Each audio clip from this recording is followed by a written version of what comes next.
Good morning, everyone. Oh, one more time. Good morning. Nice to see you. How's everybody doing on this early Saturday morning? Early for me, anyway.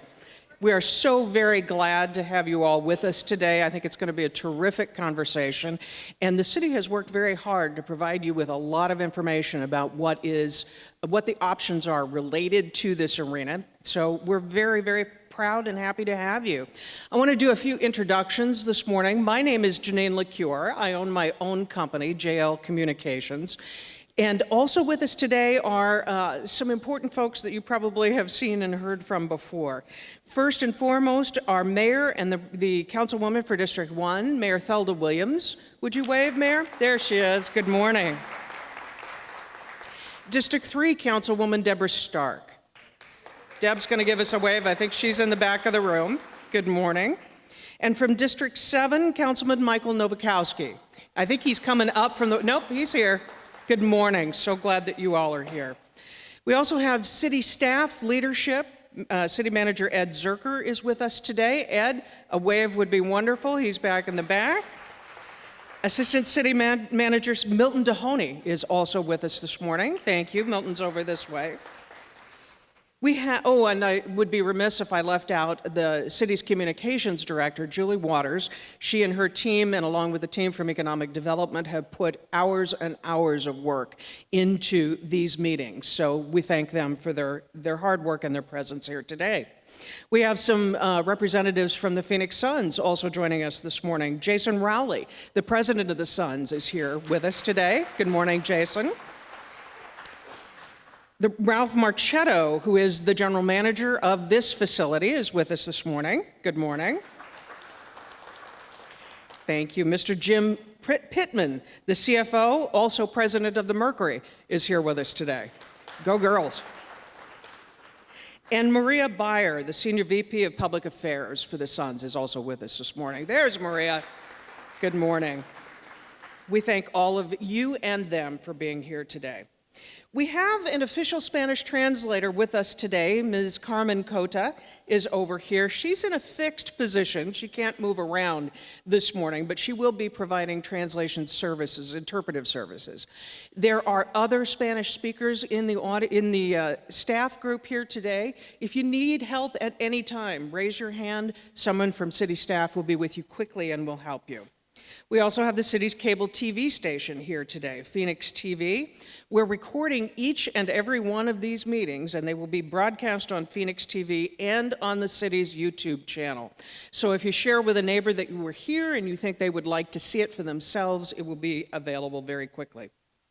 Our purpose today is to provide public information on the proposed renovation of this city-owned arena.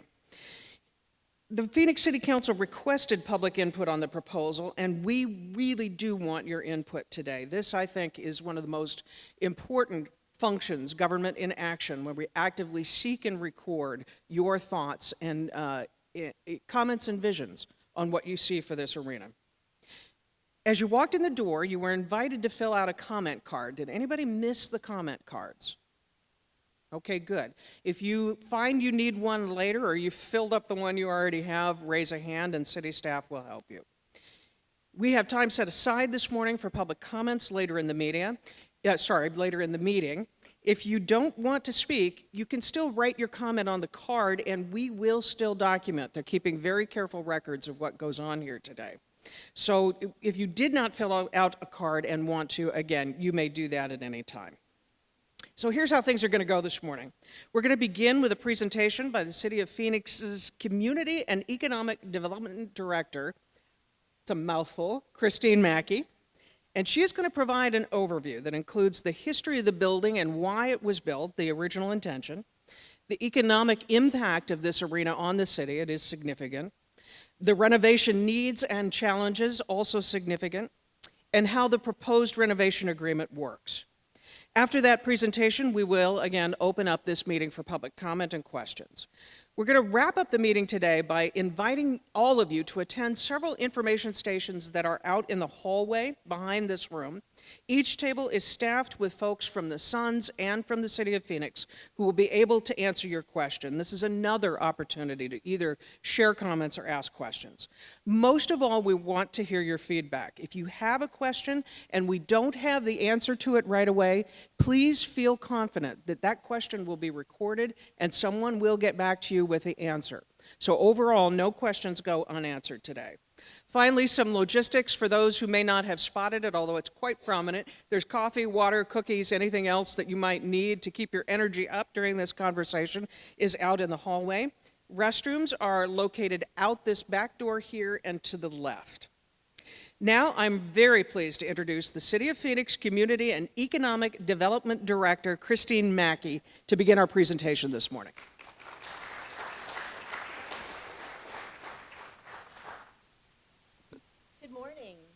Is it on? Everybody can hear me, great. As Janine said, I'm Chris Mackey. I'm the Director of Community and Economic Development for the City of Phoenix, and she's right. Imagine those little comment cards you have to write your name on, and I have to put Community and Economic Development Director in all those little boxes. It's a tough thing to do. So we're excited to be here with you today. Just as a brief overview as to the reason that I'm here, my team's responsibility for the city is to bring jobs, and increase incomes in the city of Phoenix, bring new development and bring new revenue into the community. So that's what my team does all day, every day. We work on downtown, we work on all 13 employment corridors, whether it's North Phoenix, West Phoenix, whether it's the Maryvale area or around the airport area. My team works on that each and every day. Here today, I'm gonna give you, kind of as Janine said, we're gonna go through the history of the facility itself, the original transaction, what we're looking towards today, and then break down staff's recommended proposal for City Council consideration for you to understand. For those of you at the back, this isn't school. You can come up. There's a lot of seats that are up here. Please go ahead. You're going to be able to see a lot better, and this could take some time. So I don't know about you, but when I stand for a really long period of time, we've got lots and lots of seats, dozens of, at least a dozen seats up here. If anybody'd like to come, you won't offend me by walking around while I'm talking. I absolutely promise. That way you'll just be more comfortable throughout the event. And everybody in the back can hear me okay? Great. Usually I'm the one, so I've got the mom voice. You can hear me on the floor at City Hall. If you're I'm on the north end. If you're on the south end of the building, you can hear my voice. And so I tend to keep the microphone a little bit away. If I drift away, make sure it goes up again. So thanks again for coming today. We are here, and we'll go ahead and kick off our presentation. So I'm going to totally date myself. How many people besides me in the room used to go see the Suns in concerts at the Veterans Memorial Coliseum? Okay, so I will share a secret with you. This is really embarrassing, and if my mom's watching, she knows this far better than anybody. My very first grounding of my life happened in this building. I was told not to go see Aerosmith when I was 14 years old. I went. My girlfriend's car would not start when we came out. You know, there is somebody watching telling you what you're not supposed to do. And I had to call my mom, and she had to drive to Veterans Memorial Coliseum at midnight to pick me up. Longest car ride of my life going home, I kid you not. So this was where when this building was originally built, this was where the Suns played, and this is where we used to go to concerts. This is where we used to see everyone in concert. In the late 1980s, this building became pretty dated. This building is owned by the state. It's not owned by the city.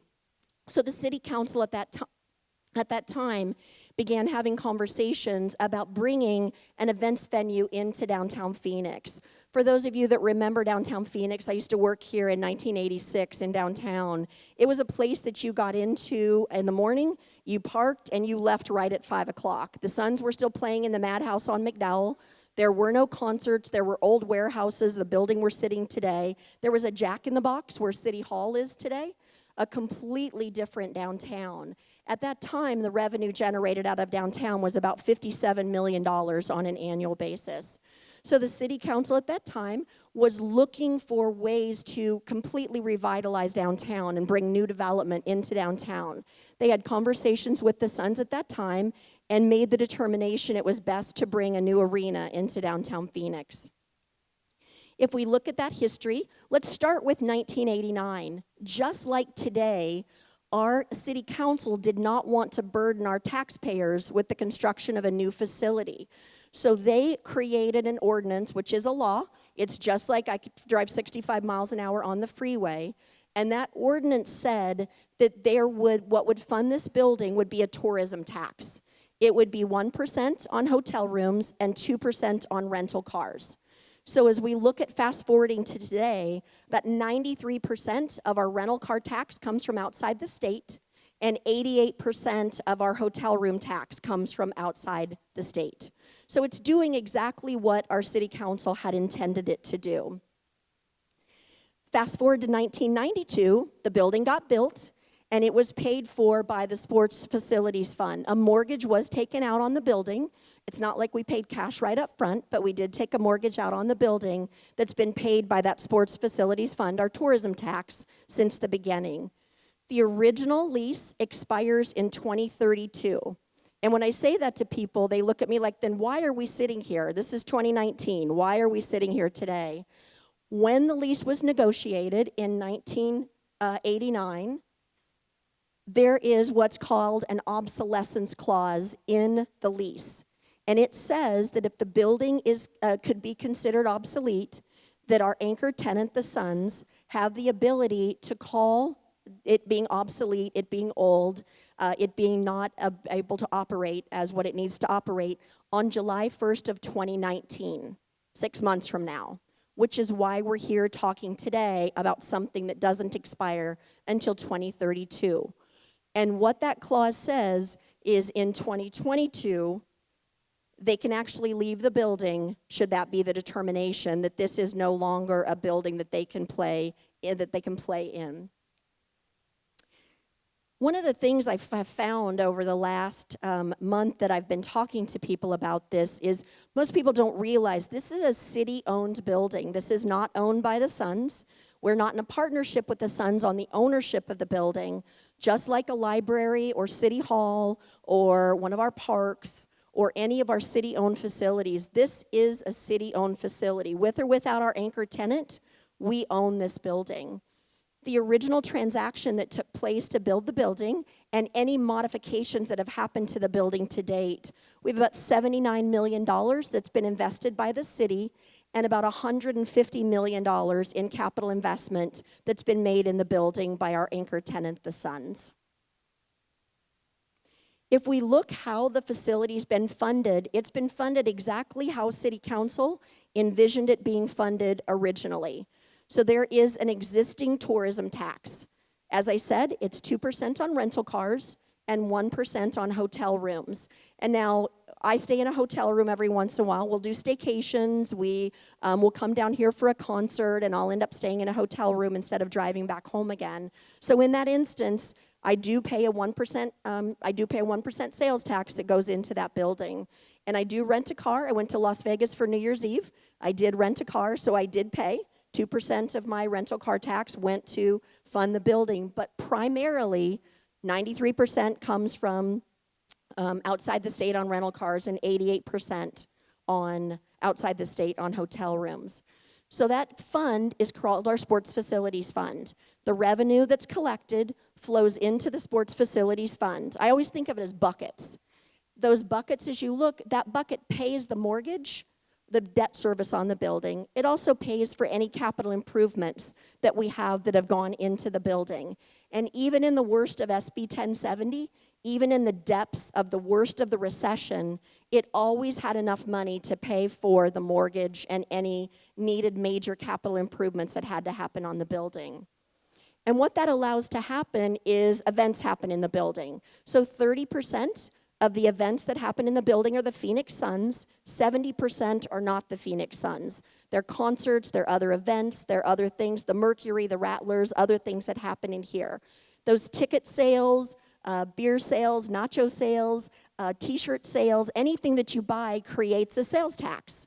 That sales tax then goes into the City of Phoenix's general fund, and it is about $12.8 million on an annual basis. So that goes into the general fund, which the city council then appropriates each and every year as part of their annual budget that pays for things like parks and streets and police and fire and other things throughout the city. So this really isn't an either or. That's one of the things I've heard a lot this last couple of weeks from our citizens. They think that it's one or the other. It's not, it's both. So a tourism tax pays for the building makes money, and that money flows into the city coffers that pays for all the services our citizens enjoy. There are more than 130 ticketed events that happen in this building each and every year. 30% of those are the Suns, but what that means is every third day there's a major event taking place in this building. And that brings people into downtown Phoenix. You know, we all go back to remembering the old downtown Phoenix, and I was usually the last car that left downtown Phoenix at about 5:15 at night. Now, I've worked for the city for about 5 years. When I first started working here, it wasn't quite as vibrant and active, and more activity continues to come into downtown Phoenix.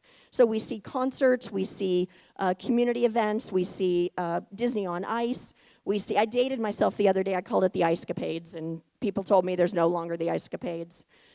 But this is something I think that most people don't know about this building, and they don't know about our anchor tenant. So while we have 130 or more ticketed events each and every year in this building, there's more than 200 nonprofit and community events that take place in the building. So where we have 41 Suns basketball games that take place in the building, there's more than 80 youth basketball games that take place in the buildings under the Suns' leadership and tutelage. We see nonprofit events. You see on the bottom, Diana Taurasi in an event to get tennis shoes donated for the homeless. You see the kids that are learning basketball skills and leadership skills. And this was one thing as we went into this, I really didn't know about this building and was really touched and excited to learn how much does actually happen for our philanthropy and our nonprofits that are here in the city of Phoenix. Now, my role, of course, is to drive business into the community. I've got a team that I work with that does an incredible job on moving new business into the community. So in front of you, you see some of the businesses here in downtown. You see the Churchill, you see State 48, you see Pizzeria Bianco, you see other restaurants and things that are down here. On the night of activities in this building, those restaurants are alive, they're vibrant, and they're packed. On the night of non-events in the building, they tend to be a little more sedate. But this building is responsible for $182 million economic impact each and every year into the city of Phoenix. And what I mean by economic impact is how many hotel rooms does it drive, how much retail spending, how much restaurant spending, how much parking, how many things people buy. But it's also the jobs that this building creates and the jobs that this building supports. As I said earlier, you see about $12.8 million, nearly $13 million in revenue, sales tax revenue, that comes off of this building and goes directly into the city's general fund to support the services our citizens enjoy. $14 million goes into the state, and that's not including about $8 million additional dollars from ticket sales that goes into the state and county. And we look at jobs. That's the sole reason my team exists, is to bring jobs into this city. There are 380 full-time jobs that are in this building, not including the players, not including others, and 700 part-time jobs that are in this building. But no offense to our anchor tenant, even more importantly, there's nearly 1,200 jobs across the city of Phoenix in nearly 60 companies that support this building. So whether it's a garage roll-up door company that's fixing a door, whether it's an air conditioning repair, whether it's plumbing repair or janitorial or other things, there are nearly 1,200 jobs in this city that are supported by this building. I've heard too, and I've heard it even this morning, why should taxpayer dollars have to pay for things that are going wrong in the building? Well, I think it's important to note it's not City of Phoenix, primarily taxpayer dollars that are paying for this. This is tourism dollars that are coming outside the state of Arizona. So how many in this room escape the heat in the summertime going to San Diego or Newport or Los Angeles? Nobody goes. Come on, let's be honest. So when you look at that, if you go to New Mexico, if you go to Colorado, if you go to Texas, if you go to Connecticut, if you go to New York, they all have a tourism tax. They all have a hotel tax.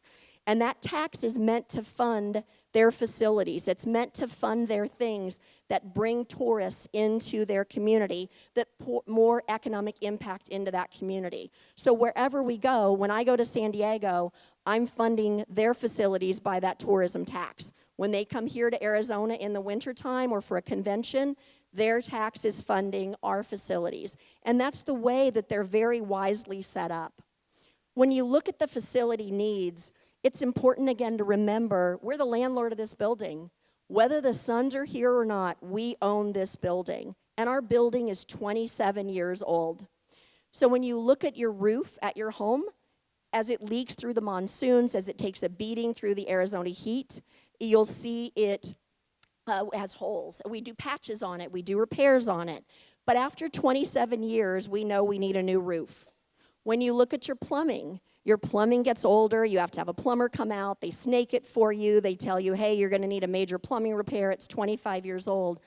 Our toilets have been flushed by 40 million people. So I hate to do this before breakfast, but if you look up at the upper left-hand photo, that's an actual photo clogged where we had to do a $4 million repair just recently. It no longer could be snaked. It has had 40 million people that have been utilizing our facilities. When you see the pictures up on the upper left, we have escalators that are reaching the end of life. They are old. They've been repaired and repaired and repaired.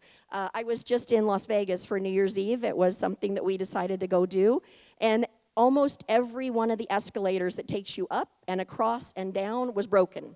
So it was stairs, which was a good thing because you know the buffet's in Vegas, so it was good that I was going up and down the stairs. But the escalators just reach end of life. And that's an integral part of this building, whether we're doing concerts or events or whatever we're doing in the building. On the bottom right-hand corner, what you see is the concourse. The concourse was originally built for 1992. The pinch points that happens if you've been here for an event and I'm standing out in front of the ladies' room and somebody else is getting their soda across the way and people are trying to pass through to get back to their seats. There's tremendous pinch points at the curves that are in that area. And that's another thing that physically in the building needs to be fixed. When we look at the technology in 1992, you'll remember 1992, AOL dial-up, the boo-woo-woo, when you went to log on. That's when this building was built. Technology changes that have happened in the building, whether it's for a security standpoint, whether it is for telecommunications, for our wonderful newscasters that are here with us today, that need to be able to broadcast out real stream, as we've all become more and more used to, my cell phone's over here, to our immediate gratification devices. We want to watch the game on our phones. We want to watch the game in a manner that we can. We want to see the concert streaming. We want to see what we see. We want to be able to tweet out when we're someplace and send pictures. The telecommunication in this building is 1992, and that's a challenge. If we look at the proposed transaction that staff is recommending for City Council consideration, you'll remember I told you in the beginning that Suns have put about $150 million into this building so far, and we've put $79 million. What we are proposing is the city in physical infrastructure in this building, in public infrastructure in this building, would be capped at $150 million. It would be paid by our sports facilities fund, by our tourism tax that's always paid for this building. It paid for the mortgage originally. It's paid for everything that's happened in this building. We would add $2 million a year into our reserve and replacement fund so that out of that tourism tax, there would always be money set aside to cover things that go wrong with this building. We would remain the landlord. We would not give up our position on being the landlord. We'd remain just as we have today. The Suns would pay $80 million plus any overruns. And for any of you in this building that have ever done a commercial construction project, you know there's going to be overruns. So they will be responsible for any overruns. Where ours pay for public infrastructure, theirs are more focused on other things like the fan experience, like the suites, like others that our money doesn't cover. They would continue to pay us rent. So to date, they have paid us about $30 million in rent. The rent, it would actually go up. The rent and revenue out of this building would be estimated to be just over $60 million over the next 15 years. So they'd continue to pay us rent for the building, but it would actually increase. They would be required to build a new practice facility somewhere here in Phoenix, which is estimated to be north of $25 million. And people ask, are like, well, they practice in the building today. Why is it important that they build a practice facility outside of this building? So when you think about it, the Suns and the Mercury and the Rattlers, they all practice here in this building, which means there's days that we can't have other events, other paying events, other community events in this building because they're practicing. By moving their practice outside the building, it allows us to generate more revenue off the building. And then number two, things need to be changed, things that the Suns money would pay for, like modifying the locker rooms and things like that. If you think back to 1992, there were no women refs in 1992. So the locker rooms need to be updated and changed to accommodate women referees that we didn't have in 1992. So their money would pay for those type of things. They would remain a tenant until 2037, and you'll remember I said they can claim the building being obsolete and leave us in 2022, but their lease doesn't currently expire till 2032, so that would add an additional 5 years onto their existing lease. It also gives them an additional 5-year option to stay in the building until 2042. And they would continue, as they have since day one in this building, taking over 100% of the operations and maintenance. The Suns have paid more than $300 million to operate this building in the 27 years that they've been in the building. So if you look at other arenas around the country, and let's just use the Glendale Arena as an example. Glendale pays their operator $5.6 million a year to operate their building for them, and they pay for the maintenance on the building. The way the city council structured it and the way our city council has given us guidance today is that our tenant would continue to pay all operations and take on all operational risk. And what I mean by operational risk is they pay for the janitors, they pay for the ticketers, they pay for the people who are mopping up the floor, they pay for the minor repairs that are happening in the building, they pay for the day-to-day operations that have happened in the building, which has totaled more than $300 million to date. And for those operations, the city of Phoenix has paid $0 to date. Just a reminder of our historical capital investment from the beginning with the city would be, moving forward, we'd be about 50-50. Let's look at, the other thing I've had a lot talking to from our citizens is, what are our other options? And I can tell you that city staff has not just automatically said this is what we should do. We've looked at other options, and we'll walk you through those right now. So what happens if the Suns decide to claim the building's obsolete?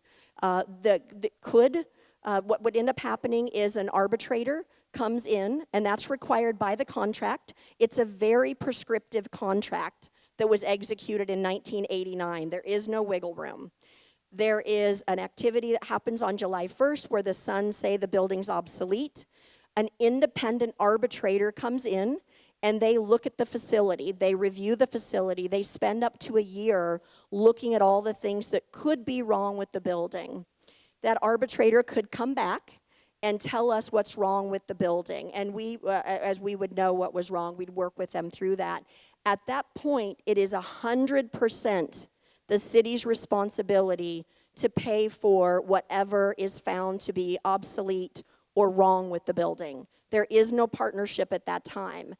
And it's up to the council could absolutely say, you know what, we don't want to make those improvements. At that point, the Suns could leave and say, we are leaving in 2022. The city would be then left with a building. When we look at it, people say, well, why doesn't the city just operate it as an event center? Well, I work with an incredibly talented team, and trust me, running an event center is not their area of specialty. We'd have to pay someone from the outside to program it, to bring in all the concerts that happen here and all the programming that happens here that the Suns do for us today for free. So now, much like the Glendale Arena, we'd have to pay for an operator to come into the building. We'd have to now take on all operational risk, all maintenance of the building, and everything that happens in the buildings besides paying for the improvement, the needed improvements. So if you look at it as operating it as an event center, we would still need to fix the things that are wrong with the building to the tune of about $130 to $180 million. Just because the Suns are here, we still have an old piece of real estate with things that most likely need to be repaired.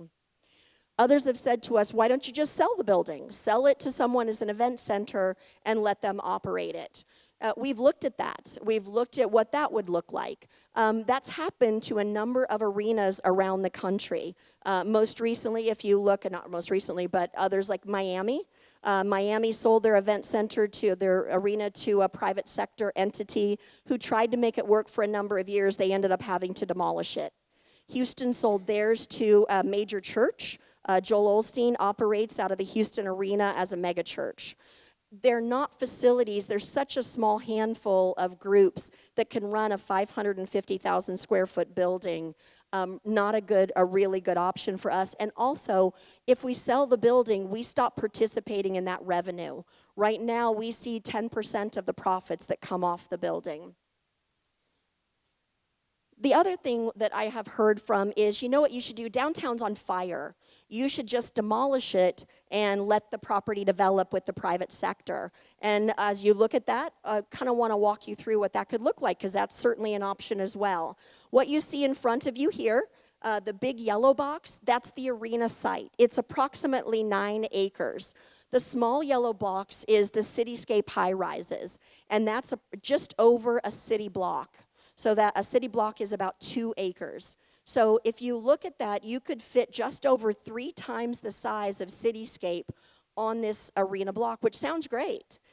But the city of Phoenix, if you go back historically to the 1950s and come forward, we develop a city block about every decade. So what that says is that it would take us about 30 years to fully develop this site and get it back into full production. On top of that, when you look at that full city block as an example, it makes about 20% of the revenue for the city that this arena puts in the city's, through sales tax and other revenues, into the city's budget. So even if you built 3 times the size, you'd only be collecting 60% of the revenue that you collect on this building today 30 years from now. So just in summary, and then I'll ask the experts to come up and we'll be ready to field any questions you might have. This is a city-owned building. With or without our anchor tenant, we do own this real estate. It is paid for by tourism, and nothing's going to change from that. There is no additional taxes. There are no new taxes. There's no change in our existing tourism tax. Just like this has always funded the building, the existing tourism tax would continue to fund the building. There's $182 million in economic impact annually that comes out of the building. About $13 million a year goes into the city's general fund to pay for services. $14 million to the state, and about 1,500 full-time jobs are from this building, 700 additional jobs, part-time jobs. And as I said, again, absolutely no change in exactly how this building has been funded since 1989. What I'd like to do now is to turn it back over to Janine, who's going to bring up our experts, and we'll be ready to answer any questions you might have. Thanks for letting me talk with you this morning. Thank you, Chris.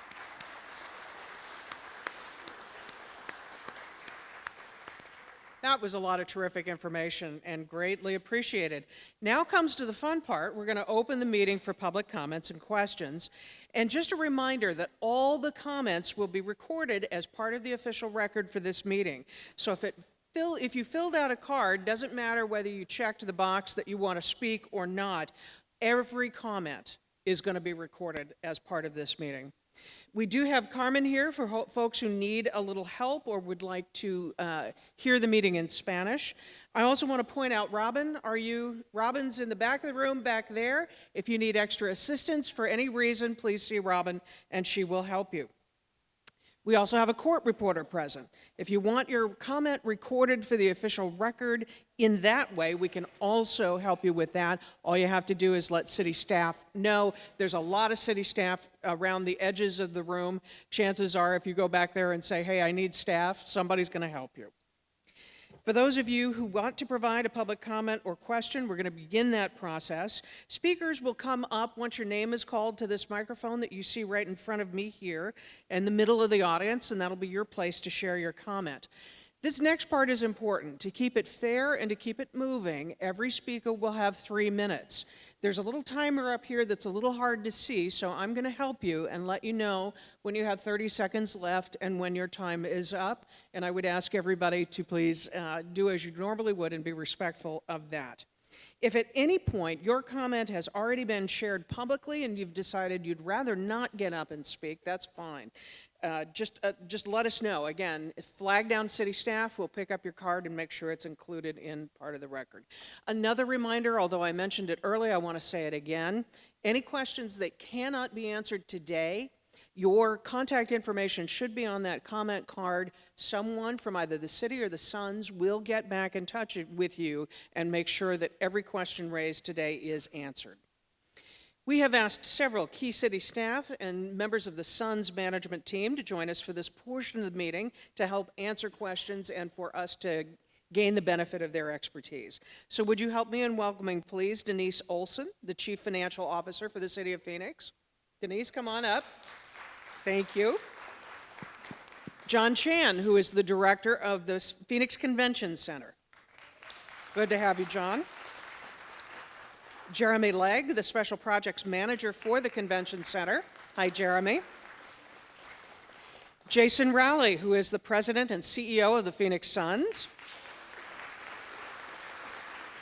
And Jim Pittman, who is the Executive Vice President and Chief Financial Officer for the Suns. And I am going to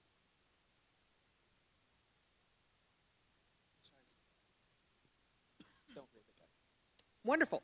So, with a little last-minute instruction there, I'm going to start calling the comment cards. And the first one, Molly Weiss. Molly, would you step up to the microphone here in the center of the room? Wonderful. So we're going to make sure that your comment is recorded. Thank you so much.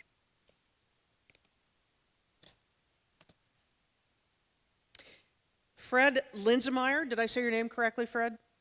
Yeah, please come up, yeah, right there. Oh, you got the perfect chair.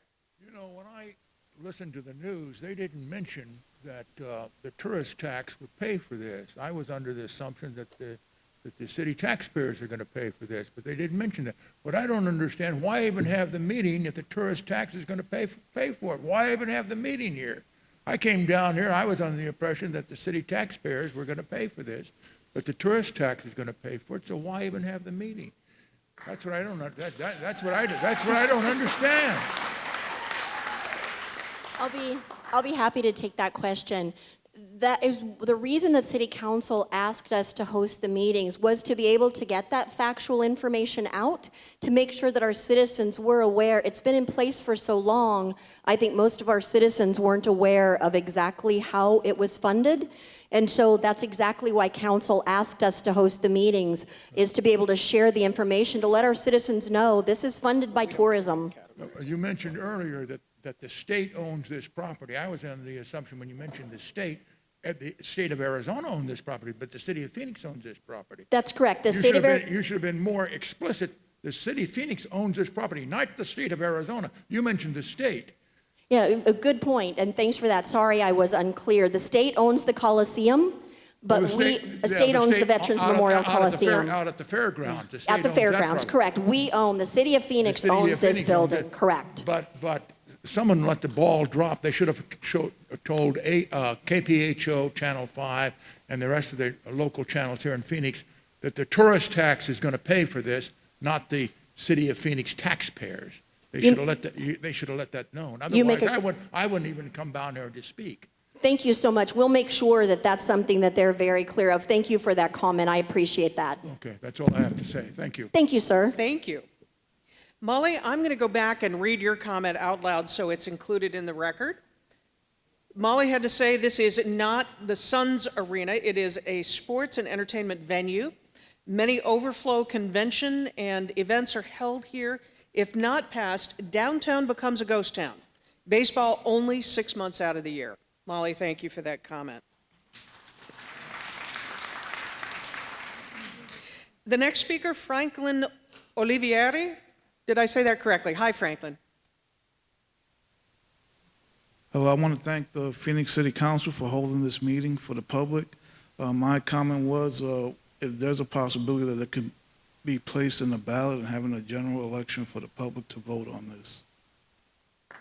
Okay, thank you. So did everybody hear his question? Okay. The ordinance and the tax that exists today that would fund the building are already on the city books. So it's something that exists today on the city books for the tax. So it's not a new tax that could take place, but we've got your comment and we'll make sure the city council, all the members of the city council get that comment from you. I'll make sure that they get that through to them. Thank you. The next card indicates Alicia Shields would prefer not to speak, but let me read. Have you changed your mind? Come on up. Did I say your first name correctly, Alicia? Or Alicia. Or Alicia. Whatever you prefer. So we live downtown, my 3 kids, my husband and I, and the sole reason we bought a condo was because of the sporting events. We love to go to the D-backs games, we love to come to the Suns games, Mercury games. We haven't quite come to a Rattlers game yet, but that's next on our agenda. Without this arena or the Suns here, we wouldn't live here. And I know that we're not the only ones in that boat. I know other people that are here solely because of the sporting events. So have you looked at how this will impact local residents and the property value?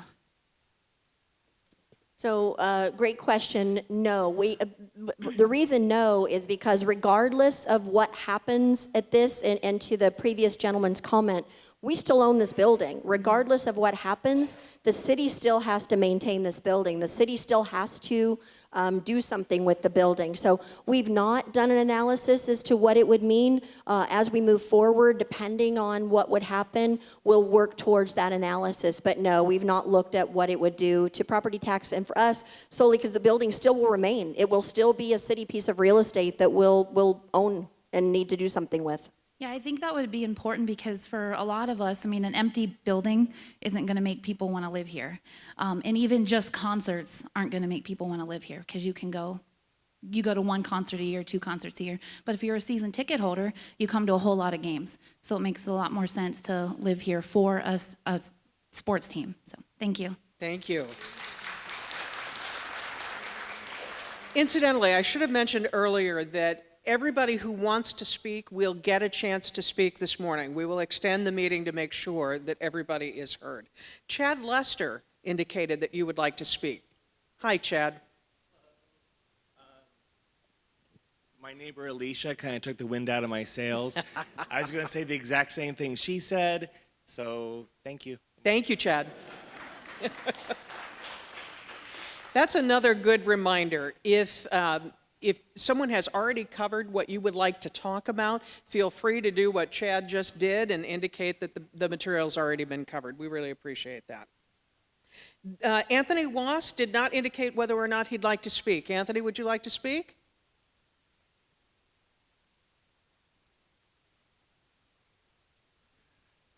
Glad to have you with you. Well, I'm here because I think all the fans should be the one paying the taxes for this building because we all want to keep the Suns here. We also have wrestling coming out to this event in this arena. We need to keep that. Not only the concerts, but we need to keep stuff like that for people to see. So if you really need contractors to really get this building done, maybe the city should pay for all kinds of contractors. It doesn't matter what companies, from where, and everything else to get this building done for these events. And, you know, I think also, too, the fans of the women's team should also help out, okay, keeping this building.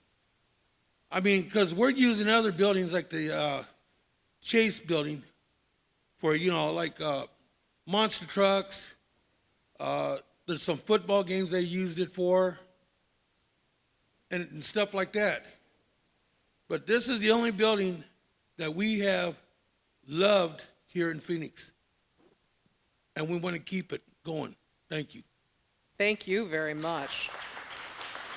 Chris, do you want to say a word or two about the contractors that would be involved? It's a pretty big number, I would think.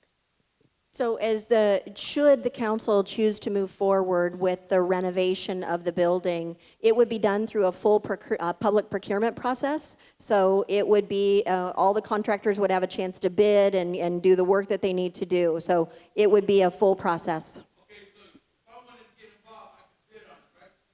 I'm a contractor. Yep, it's open to all contractors. So should this move forward, those contracts would be posted and we would do it through a full procurement process.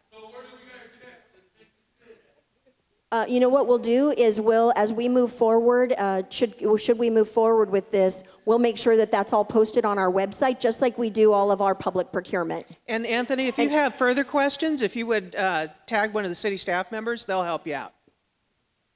Staff, would somebody raise their hand right over there in the back? Gretchen in the salmon shirt is my procurement officer right there in the back corner. She can answer any questions you have. Thank you so much. Jessica Hipskin?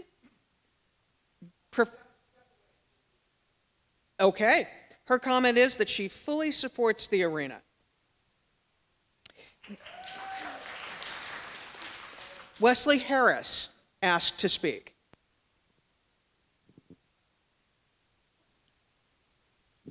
Good morning. Happy New Year.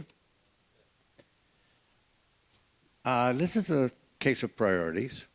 The city of Phoenix has basically 4 mandates: water, wastewater, solid waste, disposal, pickup, public safety, roads. Beyond that, the things that are covered in the city charter do not include sports arenas, do not include Sheraton hotels, do not include any of these private sector type of operations. So I'm basically against the city picking winners and losers in terms of who should get subsidies. What happens to the tourism tax if this facility goes away? I'd be happy to answer. Denise, you want to answer that question? Or you want me to?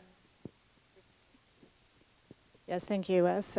So what would happen is that's at the council's discretion, but as we keep reiterating, we still own this facility, so we would have to look at that revenue source and what we would do with this facility first before that decision is made, and make sure we do a comprehensive plan. The tourism tax would still be there regardless. That would be up to the council as well as what would happen with this facility that we own. Okay. Well, of course it would be up to the council as to how you distribute that money, but it still would be there. You'd still be collecting it. So it doesn't necessarily tied to this building. That's my point. The revenue is tax revenue, regardless of where it comes from. It's revenue for the city of Phoenix. So Wes, just to make sure I'm being clear here, so the original intent of the sales tax for the tourist on hotels and rental cars was for supporting this arena. So the debt service associated with this arena, as well as the repair and replacement of this arena.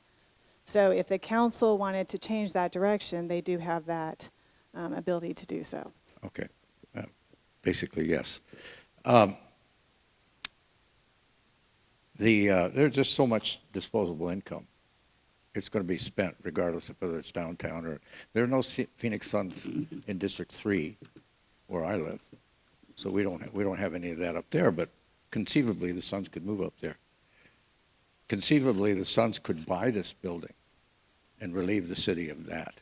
What happens to the income from the other events? Because when the Suns aren't playing here, then it's like 300 days a year that's dark unless you fill it with something else, like the Rattlers and the Mercury and various concerts. What happens to that revenue? Who gets that? And Mr. Harris, we're down to just a few seconds left. So I can, let me see if I can answer that. If not, I'll turn it over to my illustrious colleague. So the revenue that comes off the other events that happen in the building pay for the operations, pay for the maintenance, pay for the things that happens, and it goes through channels, and the city of Phoenix then shares in the profits off of the building with the anchor tenant, With the Suns. with the Suns. Uh-huh, who run the building for us. The Suns take advantage. Well, when you look at as an example, the $300 million that they've spent operating the building for us has come off of the revenue that they've made, that has been made off of those other events and concerts. Okay, very good. Thank you. Thank you. Next is Chris Camacho, who did not indicate whether or not she'd like to speak, CEO of GPAC. So I'm going to go ahead and read this comment. As the CEO of GPAC, I am supportive of the Talking Stick Arena renovation as it serves as an important anchor in our downtown. This deal makes sense for our brand, I think is what it says, and returns to the taxpayer. Thank you for that. You're welcome to applaud. Candace Freemau, very good. She has support with 2 exclamation points. The city of Phoenix cannot afford the liability of not getting it done sooner than later. Burton Bar Library is a prime example. Thank you for that comment. Jeremiah Rojo also did not indicate whether or not you'd like to speak. Come on up. Thank you.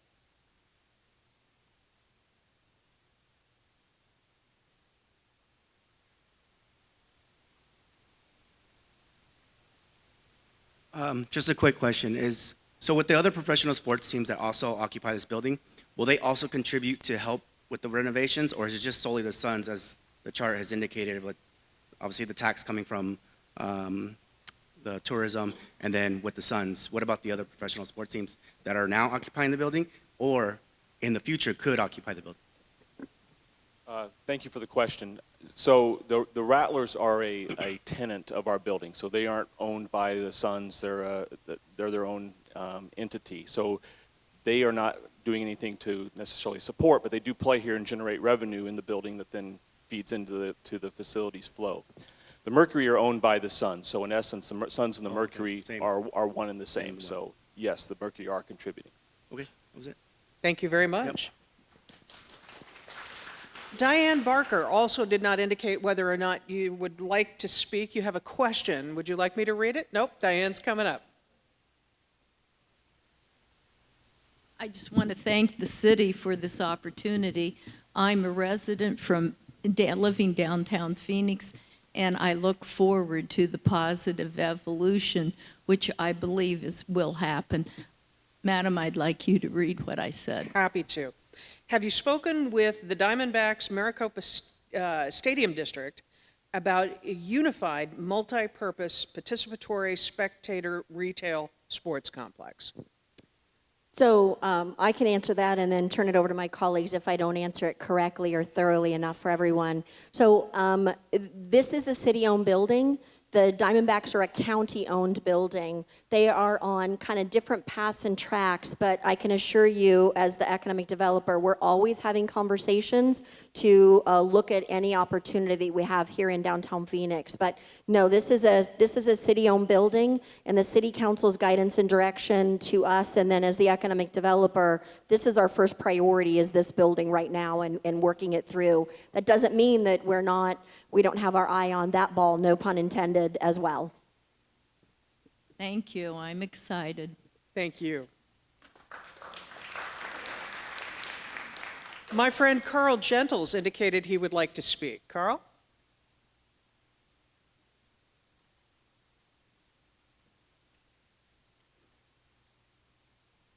Good morning. Good morning. How are you? Well, thank you. Listen, I live at I-17 in Pinnacle Peak. That's in District 1. It's about 30 minutes from here.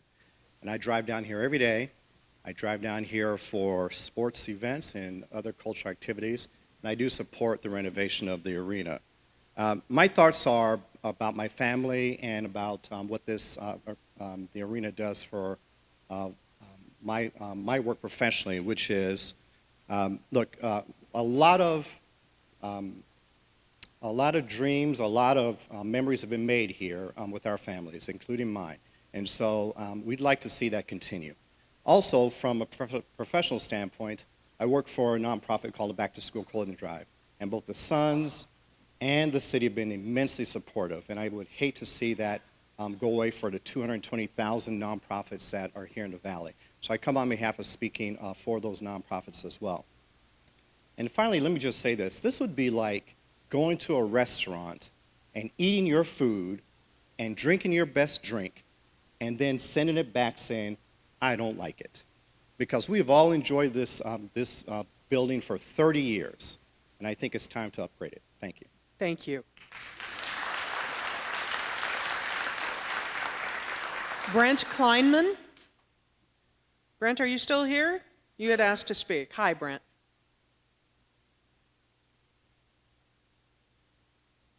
Good morning. There have been some great comments so far about this. I have two questions, concerns in regards to this. One, I understand over the last 30 years, the split has been 80 million, 150 million, and I'm assuming that's where the basis came to flip it going forward. I would like to see the city and or the Suns come out with a more detailed list of what that $150 million is paying for, the intentions of what we're doing, because I think it's been kind of foggy with here's some old pipes, here's some different things. I'd like to see something more detailed on that so we know what we're getting for $150 million. I'm supportive of it. But my second concern is the additional years added onto the lease. If the Suns want to partner with the city the way they say they do, why is it just 5 more guaranteed years? Why isn't it 10? Why isn't it 15? Why isn't it 20? If we're going to spend $230+ million renovating this stadium, isn't it good enough to get us another 20-some years like the original build of it did, not just an additional 5 years before they can opt out again? Thank you very much. Thank you. That's a great question. Thank you for that. We'll definitely be more forthcoming in the future talking about the details of the renovation, but the city's portion of the funding paid with the tourist taxes is going to be paying for things that any landlord would need to be covering, making sure that the lights go on, that the faucets run and the toilets flush, that the elevators and the escalators work, really core basic building infrastructure. And the $80+ million contributed by the Suns would be focusing on a lot of the fan amenities, a lot of the things that all of the fans of the concerts and the family shows and the professional sporting events will really be able to see and feel when they're here. A lot of the city funding will be towards some of those things that are behind the scenes, all of the tens of thousands of feet of pipe that are behind the walls, but that are corroding out and need to be replaced. Will be taking care of those items. And then there was a second part of that question about the lease. Why is not the lease longer? So that is also a good question. Currently, as Chris indicated, the agreement does run through 2032, which was 40 years from when the building built. However, starting in 2019, the city could receive notice from the Suns that if they believe that the facility may be obsolete, there are just things that don't work as they were intended to work when this building opened in 1992, that they can opt out 10 years early, which would be only 2022.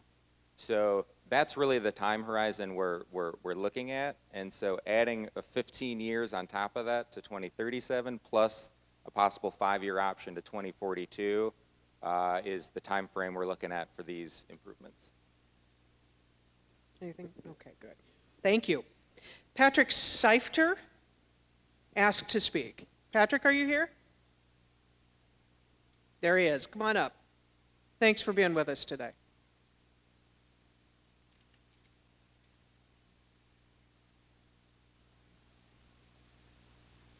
Thank you. And I just wanted to, I'll make this as brief as possible, but our city is going through a lot of crises right now: policing, poverty, pensions. And while obviously this money that we're talking about isn't going to solve all of that, voting no is going to show that we're serious about fixing these problems. And as I want to respond to someone who compared this earlier to a library, I can't check out a book here. I can't attend a class here. I can't see an art gallery here. Libraries actually contribute to our community.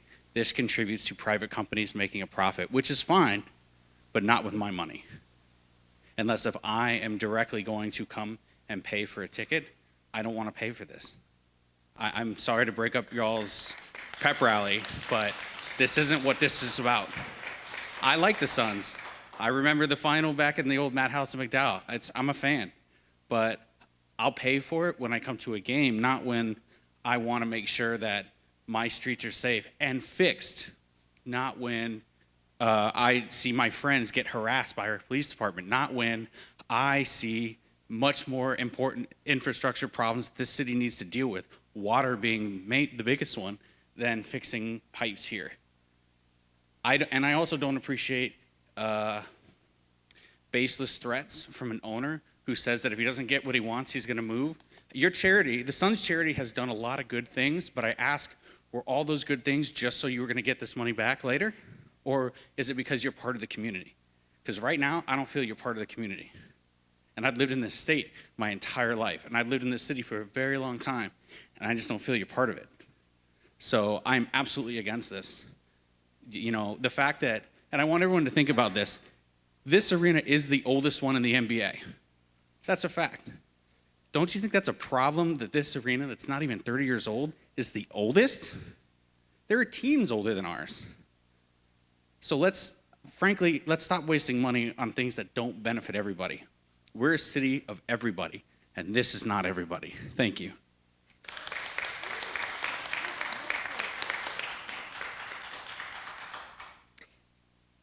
Let's see, Silviero Ontiveros asked to speak. I hope I got your name right. Okay, thank you. I want to thank the mayor and the city staff for being here and other representatives for allowing us to have this meeting. My wife and I live nearby in the Grant Park neighborhood, and I want to thank the Suns for their contributing through their charities, improving parks and doing what they can in that regard. But what I'd like to see the city in the negotiations with Suns is trying to get the Suns to increase the number of full-time positions, but also paying a living wage. Many employees that work in this facility make barely the minimum wage. The ones that cleaning the bathrooms, the ones providing security, making 11, 12 bucks an hour, if that. We need to pay a living wage to all of our employees. Thank you. Doug Liebman asked to speak. Hi, Doug.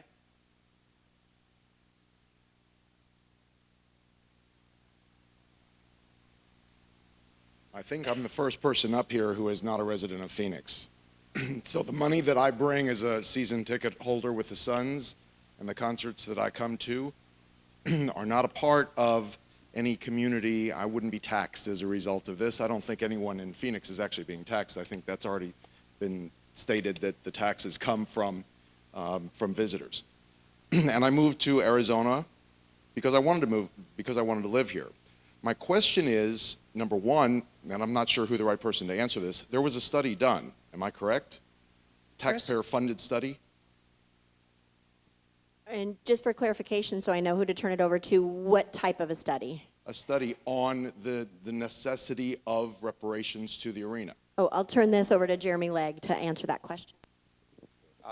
That's a good question. Thank you for that. So the Suns have commissioned a study of what possible renovations might look like to this facility.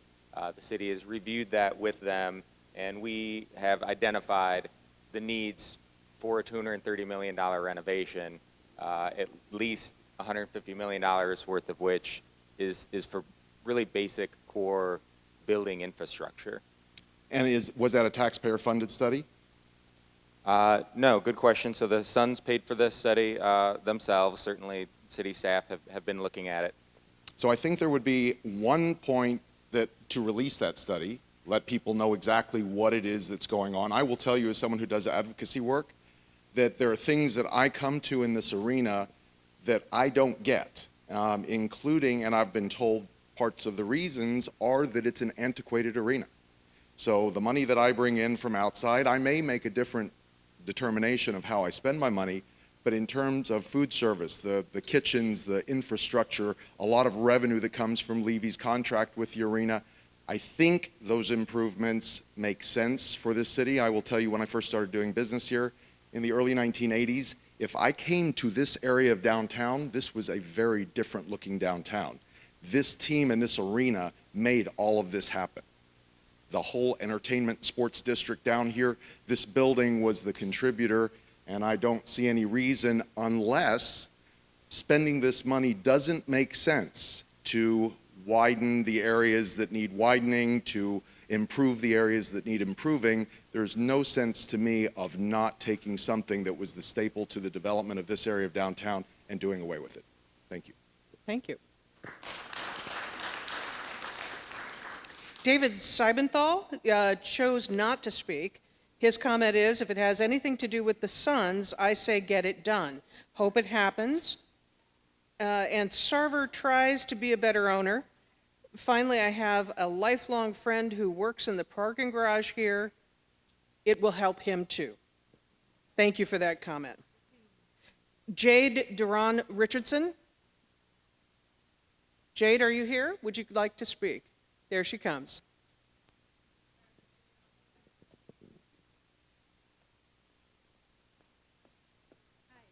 Hi. Thank you for having me. My name is Jade Duran Richardson. I'm here to speak today about the issue of the Suns. I have lived in Central Phoenix my entire life in Phoenix, so I've been here for 10 years. I used to live right across the street at Summit and loved walking over here for Suns games, Mercury games, concerts, you name it. I've been down here and have had some of the best nights of my life with my friends. That being said, I do not support my tax dollars going to this restoration or renovations. I would like my tax dollars to go to our teachers in our schools who don't have electricity and don't have plumbing. That's a good use of our city dollars and our city money of where it should be spent. Not on entertainment where people who are privileged enough to afford to come to a game and can pay a little bit of a higher tax to cover this. That's where they can get the money from. This money, if the city has enough tax dollars to give billions and millions of dollars away for an arena renovation, it should go to our teachers and our students and our streets where we actually need it. We have students who don't even have books or pens or papers, and teachers who are paying out of pocket to cover food or supplies for their classrooms, and they don't have a salary that they can take home to. That's where the money should go, not entertainment. We can afford entertainment on our own. That's a luxury that those of us that are wealthy enough to afford that or have the comfortableness to do, we can pay for that in tickets or taxes, but not city taxes that should go to fixing our streets and our schools and pay our teachers. Thank you. Thank you. Chris, that tax question keeps coming up again and again. Do you want to go over that one more time? So just as a reminder, on the tax that comes in, it is a tourism tax that comes in. So about 93% comes from our rental car taxes outside the state, and 88% for our hotels is from outside the state. I think another important piece to note is the mayor and council have recently had city staff adjust items that are already within our existing budget to repair our streets. So all the major arterials and the street repairs will happen over the next 4 years. That's already funded. The city council wisely moved that forward a couple of months ago and made that happen. And then finally, and not to be argumentative, just to provide clarification, is education's funded by the state, not by the city. And so the revenue that is by the city, while we love our teachers, as an economic developer, there's nothing more important than education and driving jobs into the community. Nothing more important, but our revenue doesn't go in that direction. That would be a conversation to have with the state. We could certainly invite the state to have a public meeting about education. I think that'd be great fun. The next person is David Berg. David, you didn't indicate whether or not you'd like to raise your questions yourself. I can read them if you'd like. Is David here? Okay, I'm going to read his questions. The first one is, what happens to the current practice court area?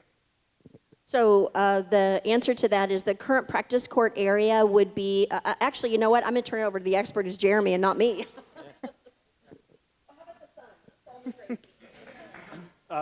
First of all, it's the first time I've had a chance to talk. I wanted to thank everybody who's come out today for this process, whether you're for this renovation, whether you're a Suns fan, not a Suns fan, Mercury fan, not a Mercury fan. At the end of the day, it's all about having the public participate in the process. So first of all, thank you for doing that. Again, whether you're for it or against it, it's important for everybody to come out and have their voices heard, so thank you. Relative to the practice facility, so the way it currently works right now is that and this is, it kind of varies from team to team across the NBA. There's some teams that have within their arena their practice facilities. That's kind of the older way of doing it. And then there's other situations where the practice facility for the team is off-site in a different location. Obviously, a practice facility for your players is something that's highly critical in terms of their ability to develop, your ability to attract free agents, and your ability to retain, your best players, because obviously this is where they work day in and day out and need to come together, have the best that we can provide them in their medical training, their medical facilities. All of those things are critically important. The way this building was originally built with a 550,000 square foot footprint, which you might not know, but is actually the smallest footprint in the NBA, we currently have our practice facility located inside of it. So the idea is to take what is currently being utilized as the practice facility and team areas here and extract them from the building so that we can repurpose those areas to have better circulation, better storage, better areas for utilization of commissaries, things of that nature, and put the building in a better position to be utilizable for the next 17 or 18 years. The other piece of it is that we have committed to build the practice facility within the city of Phoenix, and that's a very critical piece. So if you really think about it, if you were leasing square footage in an apartment or a commercial property, and a certain component of that real estate got taken away and moved off-site, you would usually expect that your rent would go down. And we're doing the exact opposite of that. Our rent is still going up, even though that space is being removed, and then we are building the practice facility elsewhere. Again, it's extremely important to have that facility to be top-notch, something that is a point of pride, obviously something for the community to be able to utilize as well, and something that we're excited to be doing as part of this project as well. Thank you. Next up is Daryl Christensen, who indicated he would like to speak. Hi, Daryl. Morning. I'm representing folks with disabilities, and the building was obviously opened in '92, which is only about 2 years after the Americans with Disabilities Act was passed. I know that there's been a lot of improvements as far as access, but still, this building, as we're sitting here today, is not in full compliance of the ADA. So the ADA coordinator has made a commitment to not only continuing to do what is the letter of the law, but going above and beyond to the spirit of the law. And what that means is that it's more than the plumbing and the electrical and all the behind the scenes things, but it's about having full access to all the events that happen here, Suns or concerts, whatever. And to point out too that the number of folks with permanent disabilities continues to grow. And so we're approaching 1 in 4 Valley residents who have a permanent disabilities that affect one or more major life activity. That translates to just Valley residents to about 1 million people. Now, so it's about not only meeting the letter of the law, but going above and beyond. So the renovations, somebody had mentioned about what are we getting for the bang for the buck and whatnot. I just want to make sure that the accessibility is going above and beyond to full compliance of the federal law. Thanks. Thank you for that, and obviously that's a critical component of the renovations going forward. Part of the plan is obviously to address those issues, because obviously we want this building to be something that is a point of pride, obviously, for the entire community, and that includes everybody. So making sure that we're addressing those issues is going to be top of mind for sure. Thank you. Thank you. Mike Robinson indicated you would like to speak. Mike. How you doing? Good. First, before I say anything to you guys, to the media, on behalf of all of us citizens, report the news fully. Give the full story, not just breaking it down individually what you guys want to report. Please.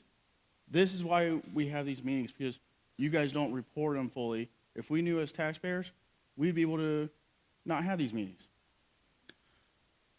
Secondly, I know the Diamondbacks and the county reached a deal.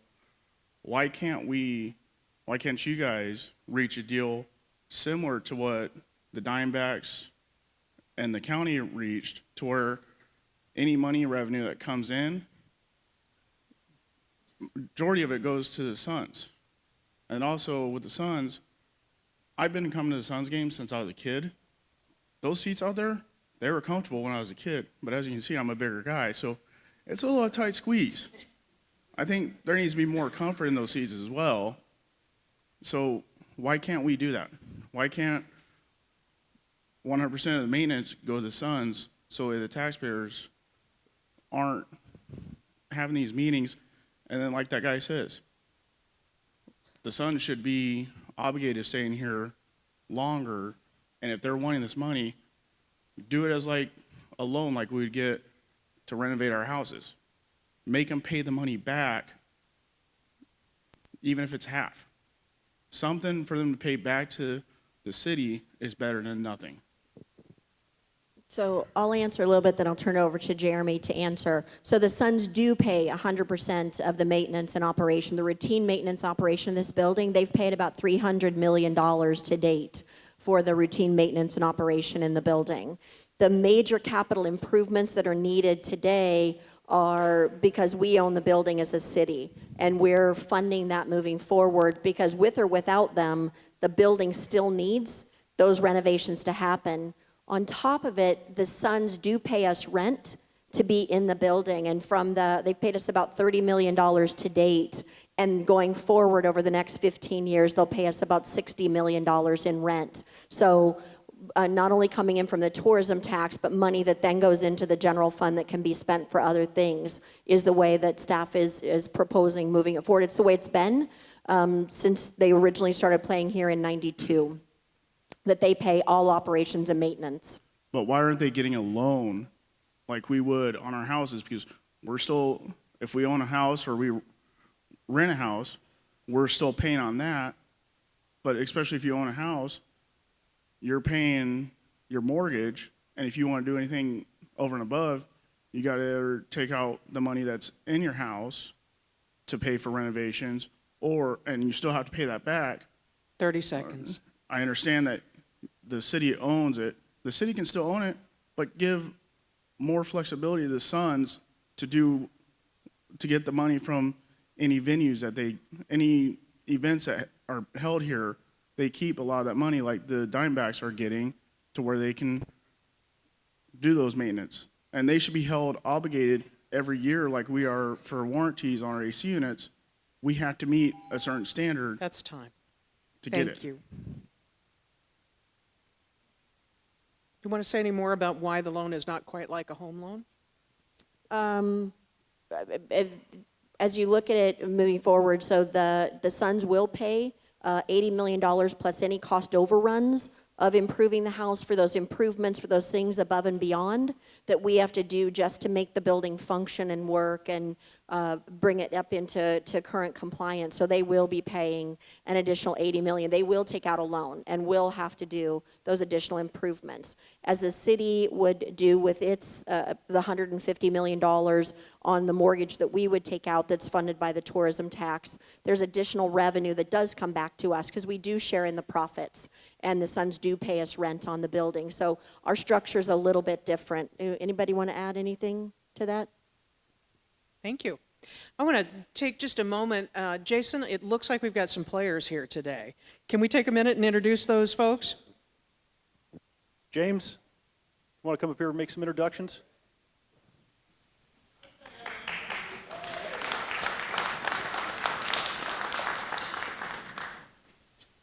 First off, thank you all for being here. This is really important to us as an organization, our players, our staff, the Suns family.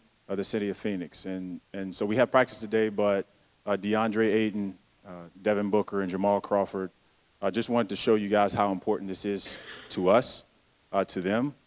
We're invested here. This means a lot to us, and it's an important time in the Suns franchise history. So we're here and we're present, and we're available. So I just wanted to acknowledge DeAndre, Devin, and Jamal. Thank you all for being here. Appreciate it. Mark Goldstein indicated you would like to speak. Mark? Thank you. Good morning. Happy New Year. Still close to that time. Thank you. I represent Sustainability Partners. We're a large Wall Street funded entity that finances what we would call deferred maintenance, which this is. And we have what's called a usage fee model, sustainability as a service. So we have the capacity and the interest of financing the entire city portion versus the bonding that you would likely do. And that may offer the opportunity to finesse. It would not likely be CapEx or capital. It would be off balance sheet, and thus your borrowing capacity would be preserved. So I have reached out to council and the mayor, to the city manager, and we would like to have some direct conversations about whether there are opportunities to finesse the financing in such a way that monies are increasingly available that might not be for other community applications. And I do have one question, which is, in today's market, what is the likely range of the interest that would be paid on a bond? I believe you're looking at 18-year bond. What is the kind of interest that the market might require? So I assume you're talking about the interest rate that we would be anticipating on this. You know, I'm ultra conservative, and as you know, I haven't, given recent events of the market, has not been taken into consideration. But I'm guessing we're going to be a taxable bond sale, probably around 5.5% to 6% as a rate. If this goes forward, we would look at all financing options. That's what we do. We have not locked that in. That's just for making assumptions in the financial forecast. Great. We would look forward to hopefully some conversations about the options we could provide in that manner. Thank you. Next, and I apologize ahead of time because I'm probably going to butcher this name, Boz or Boaz Whitbeck? Second. Boaz. Boaz. Thank Hey. you. Good morning, everybody. How are you guys doing? Well. Good. My name is Boaz Whitbeck. I'm a Phoenix City resident, and I'm also the Deputy State Director of the Arizona Chapter of Americans for Prosperity, a grassroots organization that's committed to advancing policies that improve the lives of all Arizonans. And we have nearly 90,000 activists throughout the state, most of them being in the city of Phoenix, and we strongly encourage the Phoenix City Council to reject what we would call an egregious example of corporate welfare that includes $150 million of taxpayer funds. Let's be respectful today, please. Thank you. So our organization opposes corporate welfare as a whole, and stadium subsidies are, we think, a very good example of government picking winners and losers in the private marketplace. So and for history, and I don't know if this wasn't mentioned for a reason, but between the periods of 2001 and 2004, the city of Phoenix gave the Suns a $67 million check for renovations for this exact arena. And so we're asking, you know, where does it stop? And you answer some of those questions today. How long will Phoenix taxpayers be on the hook for this private space or for this private team space? And in the proposed deal, one of the facts that wasn't mentioned is that the city of Phoenix would cover 65% of renovation costs. Compared to all the other deals that have happened recently and other taxpayer-funded or privately funded things, this is the second highest proportion. And we think that this is a bad deal for the city of Phoenix. And very basically, what our belief system is that it's not the role of government to fund a private company, an organization, an entertainment venue, or any sports team of any kind. And that one of the things that other people have said today, and I think it's important to realize, is that where could these taxpayer funds go? Where else could this provide it? Could they go back to the taxpayers themselves? Could they provide other necessary services for the city? That is something that, one of the things that I was doing some research today, and one example was the owner and CEO of the Golden State Warriors, Joe Lacob. He was saying this during the groundbreaking of a privately financed Chase Center in San Francisco. He says, quote, "Honestly, I don't want to take money from the public and then someone say to me, we can't afford schools, or we can't afford police, or we 30 can't afford seconds. fire because of a sports team." So I think we need to look at other options of how we can use this money, because it's not fair for specific businesses and specific entertainment industries to get subsidies. And so that is one of the things that we're saying, this is not the proper role of government. And so our activists are dedicated to educating the public about this deal. If you agree with us, you can look on Snapchat. We have a Snapchat Your filter. time is up, Boaz. And go to stoparenawelfare.com. Thank you. Thank you.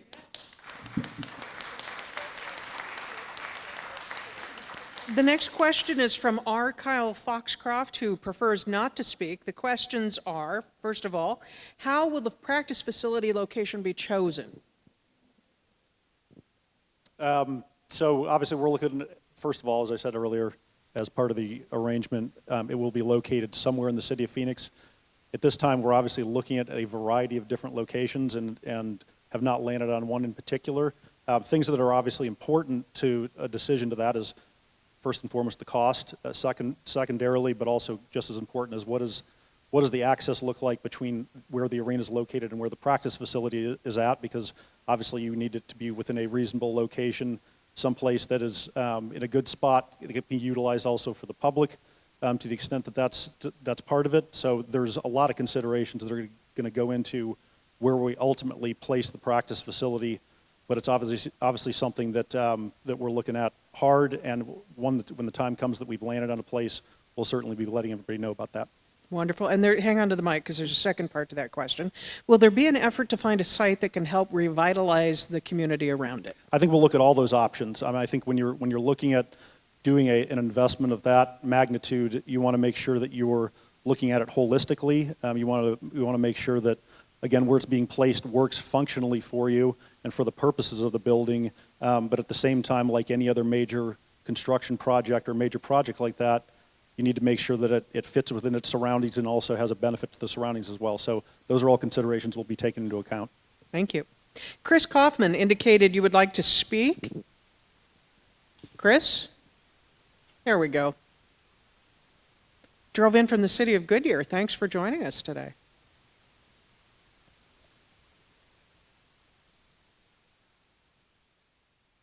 You've got somebody right behind you. There you go. Hi, I'm with Helping Hands for Single Moms, and I would like to address something was said earlier about how genuine the Sons are as a community partner. I can speak firsthand because I've seen it. We've been called many times to come down to this facility and for the families in our program, Thanksgiving dinners or a Mother's Day event for the kids. We held a fundraiser here at no charge, and Robert Sauer gave us a generous donation. We've received over 1,000 tickets over the years. The Sons have been the largest funder for our holiday program, which brings in $18,000 to $20,000 in gifts each year. And our moms are all single moms going to college, trying to raise their families. And I can tell you, I see their faces when they come down here to get tickets and they can take their kids out for the evening for a free event, be down here to see the players, and they've gotten to meet the players before, or where they come to the Thanksgiving events. It means a lot to these single moms trying to go to college. And lest anybody here say, well, isn't that nice? The Sons throw some fun events for some people. Since the Sons started helping us, 230 single moms have graduated from college in our program, left poverty. They are now nurses and accountants and IT workers and educators, and they are out making a difference. And you guys the Sons made a difference in our lives, and it's coming back to the community. Because if somebody here goes to a hospital in Phoenix, we have over 150 nurses out right today, single mom nursing student graduates. You'll be helped by one. Thank you, Phoenix Suns. I support you staying here. Thank you.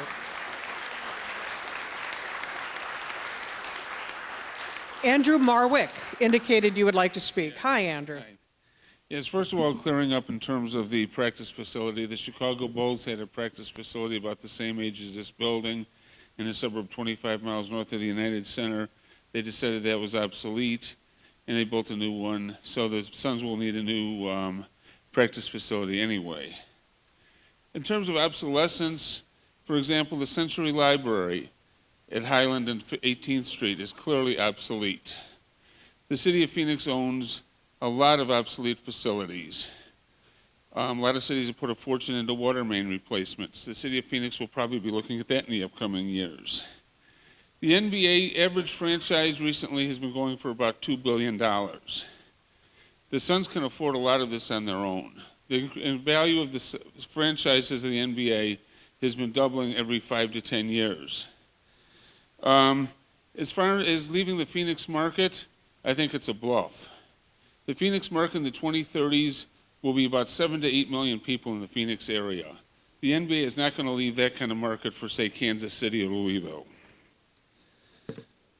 The NBA has not made a specific threat. Adam Silver has not come here and made a specific threat. He's made a few very vague statements about the Suns leaving.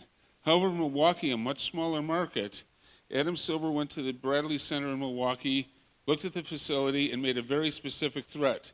Either by a certain time, the city of Milwaukee would build a new arena, or the Bucks would be sold to someone who would move the team out of Milwaukee. He was very, very specific about that. Downtown St. Louis. The city of St. Louis still has well over $100 million in debt, city and county of St. Louis, on the Edward Jones Dome. The Rams left. People do not go down to St. Louis. Phoenix is down about 1,000 police officers. People do not go downtown St. Louis because there's carjackings, muggings, shootings, and it's much more important for people being downtown to be safe and having the police presence that make people feel safe in an area is much more important than a fancier facility. In terms of the sales tax, there was a lot brought up about it, this as being a tourism tax. The city of Phoenix put on a 0.4% transportation tax. That's one of the reasons the city of Phoenix 30 fixed its seconds, street. Andrew. That is much more appropriate. The Arizona Constitution says that taxes on fuel, motor vehicles must go to paying for the streets and must go to the ADOT. That money is much more appropriate to go to the transportation needs of the city. There's not enough express buses, for example. That's a much more appropriate place for this money and this rental car tax, for example, to go than to build renovate the arena for this private enterprise. Thank you, Andrew. Mason, let's see, Marcel Mason, I hope I got that right, indicated would prefer not to speak, but the question to the Suns and probably to the City of Phoenix too, are there statistics and data available to report on the city's expenses to host the All-Star Game a few years ago versus the return on investment? I will turn that over to John. John, you guys. So a couple things relative to an All-Star game that on average, and it can vary, but in terms of economic impact, which happens over the period of time of the All-Star weekend, you're looking at about $70 million to $90 million in direct economic impact coming into the city that is hosting an NBA All-Star. For us to be eligible for an All-Star game, the simple fact is the NBA has a set of standards that has to be followed, and this building currently does not meet those standards, so we would not be eligible for an All-Star game. Although the way we work across the league is they don't set dates until we know that the building is ready. The reality is once we get into a position where the building has been renovated, an All-Star game would follow there relatively quickly. So it's something that we could all be pretty excited about because obviously that does generate a significant amount of dollars to the city of Phoenix and to the market. Relative to expenses, normally the way that the deal works, and my colleague Jim here can also add to some of the economic analysis, but essentially what the city contributes normally is police, security, traffic issues that they help resolve, permitting, things like that. There is a waiver, I believe, of some sales tax that happens, but Offsetting that is obviously the amount of revenue that's generated from that activity as well. Not to mention just in terms of, you think about the marketing and branding aspect for the city of Phoenix itself. You think about the impact and recognition that this market has gotten from having things like MLB All-Star, from having Super Bowls here, from having all these major events, that it has taken this entire community and obviously raised its profile significantly as a premier sports and entertainment destination across the world. And so when you look at that impact for the entire community, not just the city of Phoenix, but the entire valley and the state, you start to realize pretty quickly how important those big events are. Thank you. Chanel Powell indicated you'd like to speak.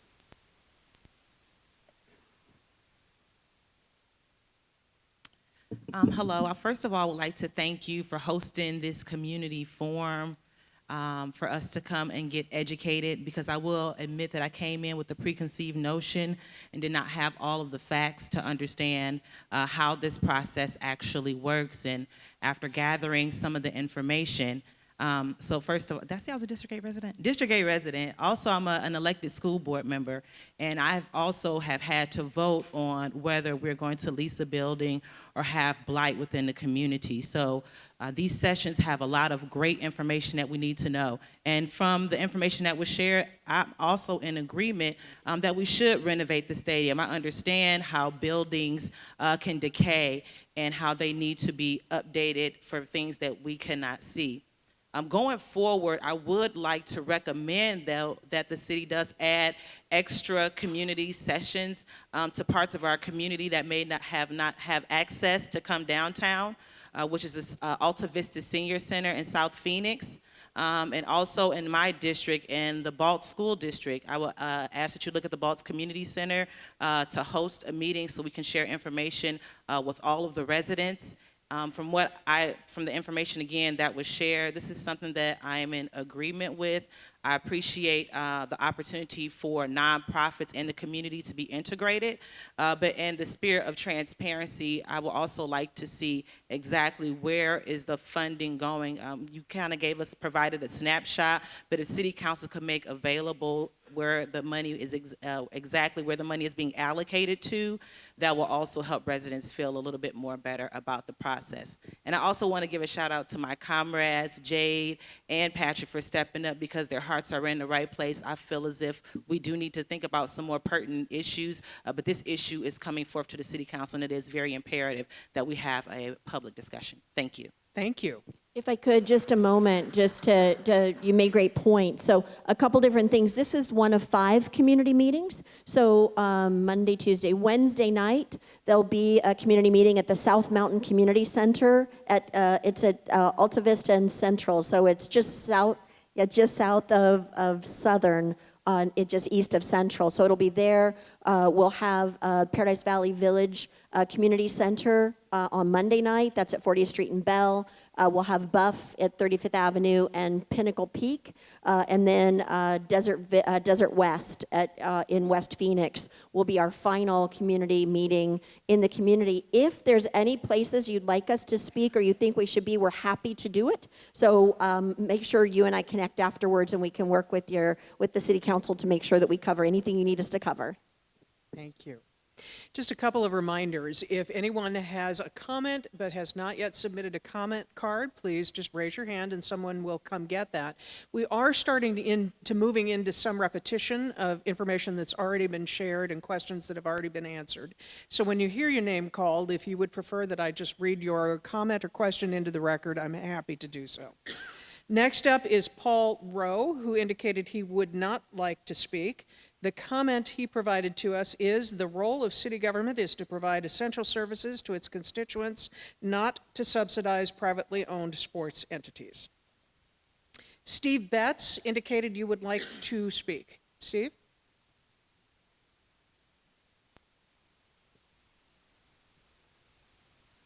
Good morning. Thank you for letting me talk.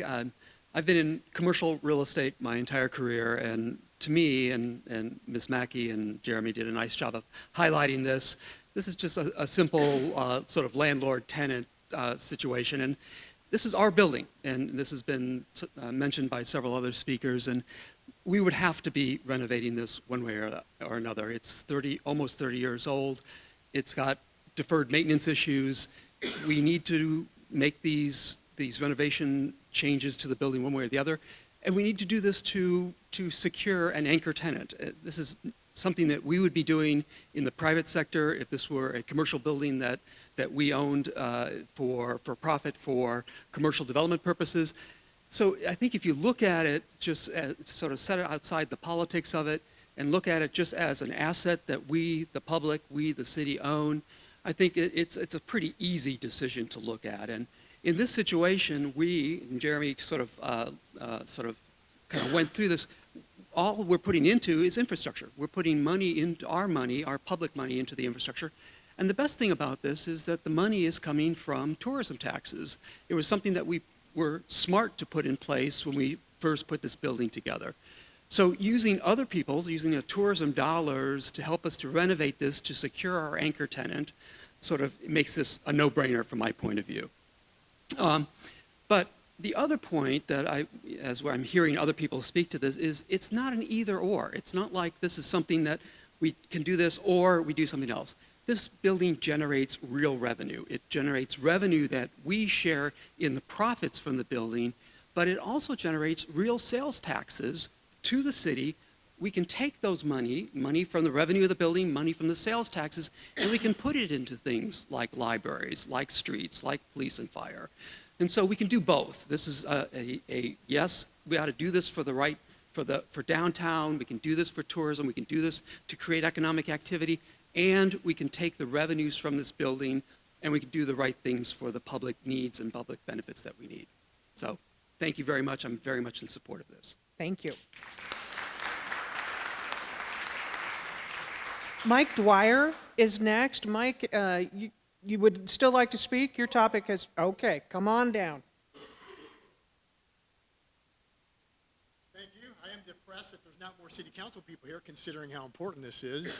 There are five more, yes, a total of 5 more meetings this week. I understand. I worked for government. I know how it goes. All right. I think part of the issue that you can't counter all the arguments here in 3 minutes, so I'm going to try to hit a few high points. There was a question about the SFF fund, which is this great fund they're talking about that's paid for by out-of-state people, tourism tax, if you want to call it that. The reality is, and interestingly, I have a memo authored by Ms. Olson right here that says after the funds are used for debt service, City Council can use remaining funds for anything that's legal. Cops, firefighters, roads, those things that the community needs. So we're talking about a priority. There was a gentleman up here earlier talking about what are the priorities of city government. So I think it's misleading when the panel says, well, it's going to be paid for by out-of-state people, when the reality is that's a fund source for the city government that can be used for things that benefit the community as a whole. So don't be misled by that. There's other things that I take exception to you saying that if we did sell the building, which personally I think the city government should divest itself from this completely. Just like the Sheraton, which we ended up taking, I believe, a $40 million hit on, the T-Gen building. We made some decisions at the time when this was built. City support was needed to bring something back to downtown, but we don't need it anymore. I'll tell you what the lifeblood of the city down now is the colleges, is the universities. We have the Orpheum, we have other entertainment venues. So to assume that if this wasn't occupied by the Suns or anybody else, downtown would crumble, I think is a fallacy. I take exception to your argument that it takes 30 years to develop a block. I tell you what, let's look at the biomedical campus on 5th Street. By 2013, they had a $1.3 billion indirect impact on the economy here. The Suns, we're saying, or not the Suns, the stadium is just $331 million annually. By 2025, what do they expect? 2025, they expect that medical campus, $3.1 billion impact. Talk about jobs. What's the medical campus do now? 9,000 jobs. Projected to do 25,000. What are we talking about here? Half of them are part-time. Not that that's not important. But I think what the city should do is look into things where they partnered with private companies. We didn't subsidize them. We created a great thing. And 30 seconds is a long time. Thanks for telling me. Absolutely. So all I'm saying is, personally, we should divest.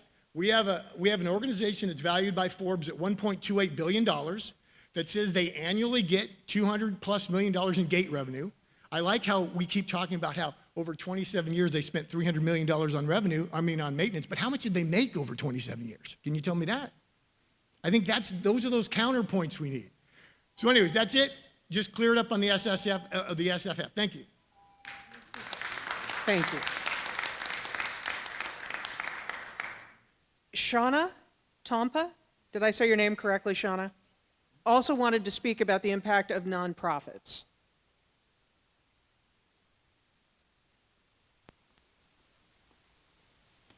Okay, thank you very much. I apologize for any redundancy, but I just want to thank you again for having the opportunity for all of us to come together for a much needed and refreshing demonstration of our democracy.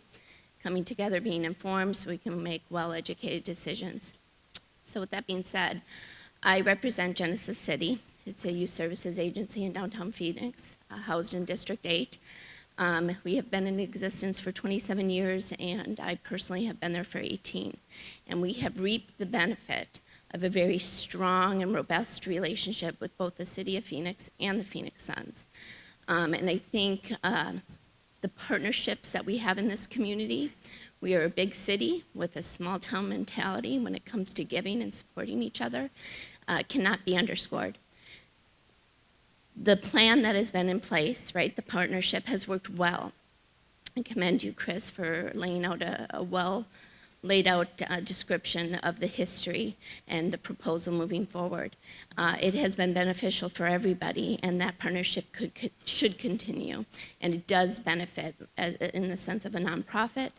Our youth that we work with, not only in the programs as a youth services agency, but as a charter high school, our kids have been transformed through the strong community partnerships that we have both with the city and the Suns.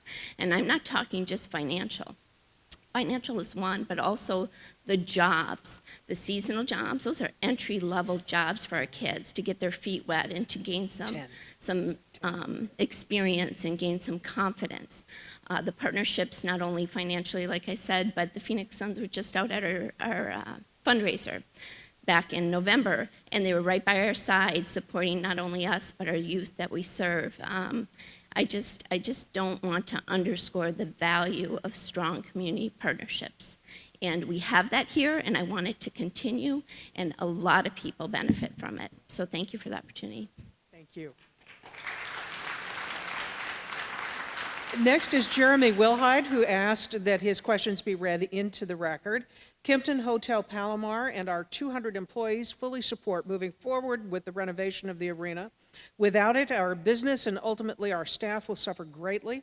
Less revenue means less taxes from our businesses. Thank you for that comment. Bill Keffler asked to speak. Bill? Thank you for this. The clarification was very helpful because I had some preconceived notions as well. I'm a new resident. I've lived here for about a year. I live in the city, and I've grown to really love and appreciate this city. I love it here. Interestingly enough, I'm not a big sports fan. However, I understand the importance of the economic vibrancy that a good sports program brings into the city. So from my perspective, I think moving forward this renovation makes a lot of sense, especially with the clarification that was provided today. And I want to point out, too, I want to thank the people who have been in the opposition because the issues they bring up are very important, and they're important to me. When we talk about a living wage, when we talk about education, when we talk about healthcare issues, homelessness, those types of things here, those are significant and critical issues, but economic vibrancy also allows us to work better at, working through those types of things. So thanks again. Appreciate all the support, and I look forward to seeing this move forward. Thank you. The next comment is from Cindy, and it's either Gowan or Gogan, so forgive me for butchering your name. She asked that her comment be read into the record. I support staff's recommendation for the renovation of the city-owned arena. This arena's current use is an important economic driver. Thank you for that. Sarah Dimmel also asked that her comment be read into the record. Why doesn't the city allow the Suns to call the building obsolete, allow a mediator, and make a better deal? I guess I'll take that and then turn it over to Jeremy if he needs to. Our challenge is, as you think about moving forward, and we own this piece of real estate and we know these things that are moving forward, is when it goes to the arbitrator, should it go to the arbitrator could find everything that they would consider wrong with it. At that point, it's 100% on the city to make those renovations should the city council make that decision. So now we have an entity, our anchor tenant, who's willing to invest money in our building. And as we look at the options and opportunities moving forward, it could, you could look at the arbitrator could come back and say it's X or it's Y. We have a known amount today. We have a known transaction moving forward. And for us, looking at what those options are in moving forward, knowing what we know about our building, we thought that this was the best way to recommend to City Council to move forward. Thank you.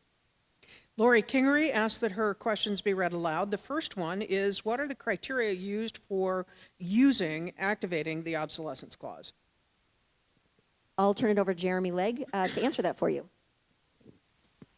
So under the terms of the current contract between the city and the Suns, the agreement does go through 2032, but starting on July 1st, 2019, the Suns could provide notice to the city that they believe the build, and when we talk about obsolete, it's does the building do what it was intended to do when we entered into this agreement 30 years ago? Does it still do and perform and function the same way, and can it? And they could provide us notice of that in July.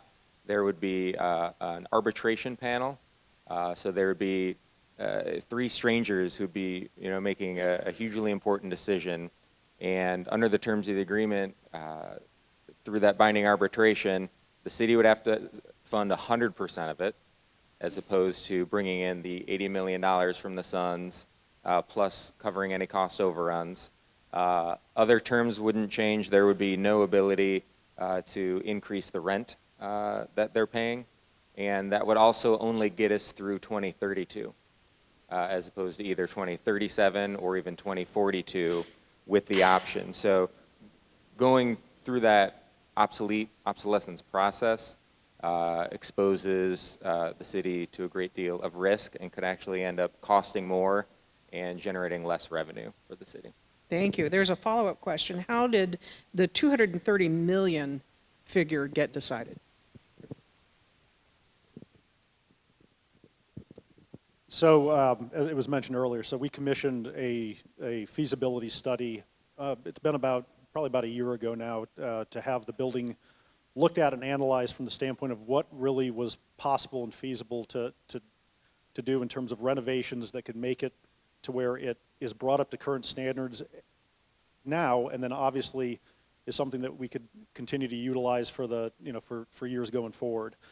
So this is not something we pulled out of thin air. Obviously, we've had architects, we have had MEP engineers, we've had structural engineers, cost estimators, all come in and do an analysis. And to be really candid, when we first went down this road, we really weren't sure what the final answer was going to be. We didn't know if it was going to end up being a $450 million price tag or a recommendation that the building, frankly, wasn't even salvageable when you start looking at the actual footprint and what is kind of state-of-the-art and considered to be a modern NBA or NHL facility.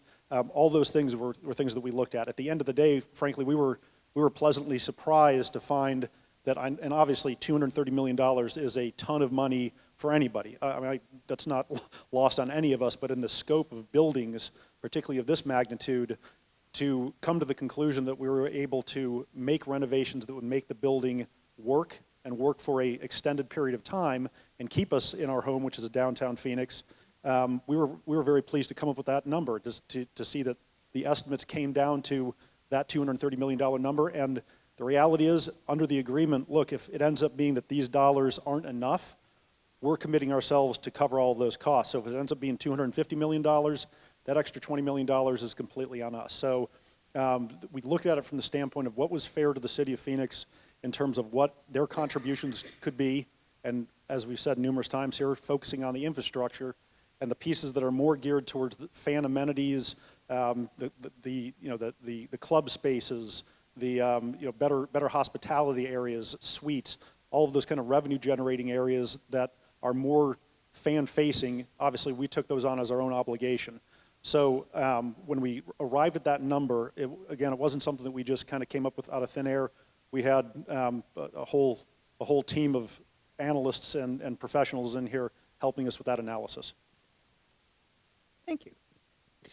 The next card, I apologize again for my pronunciation, Ionel Repta. You know, your questions have been pretty well covered. Do you still wish to speak? Yes. Thank you. Thank you.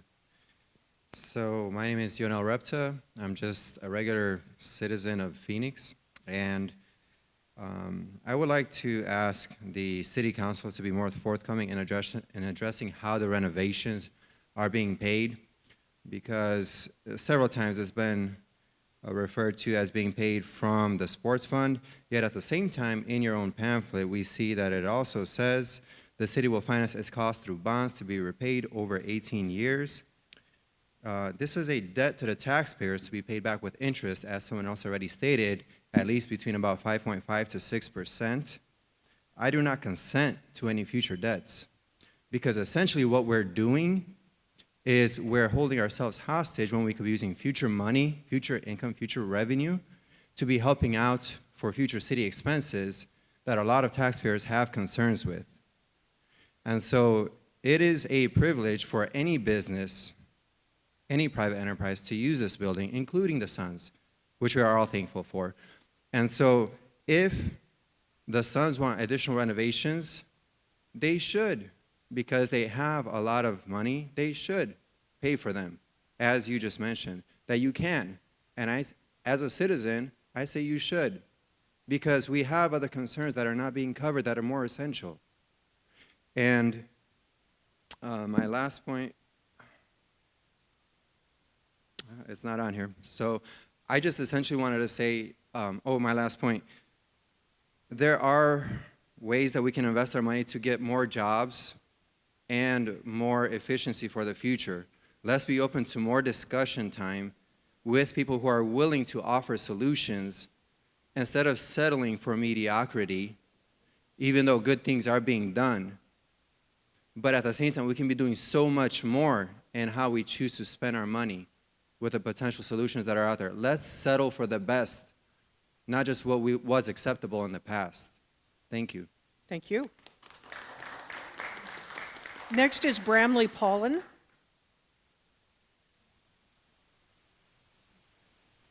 My question's for the Suns.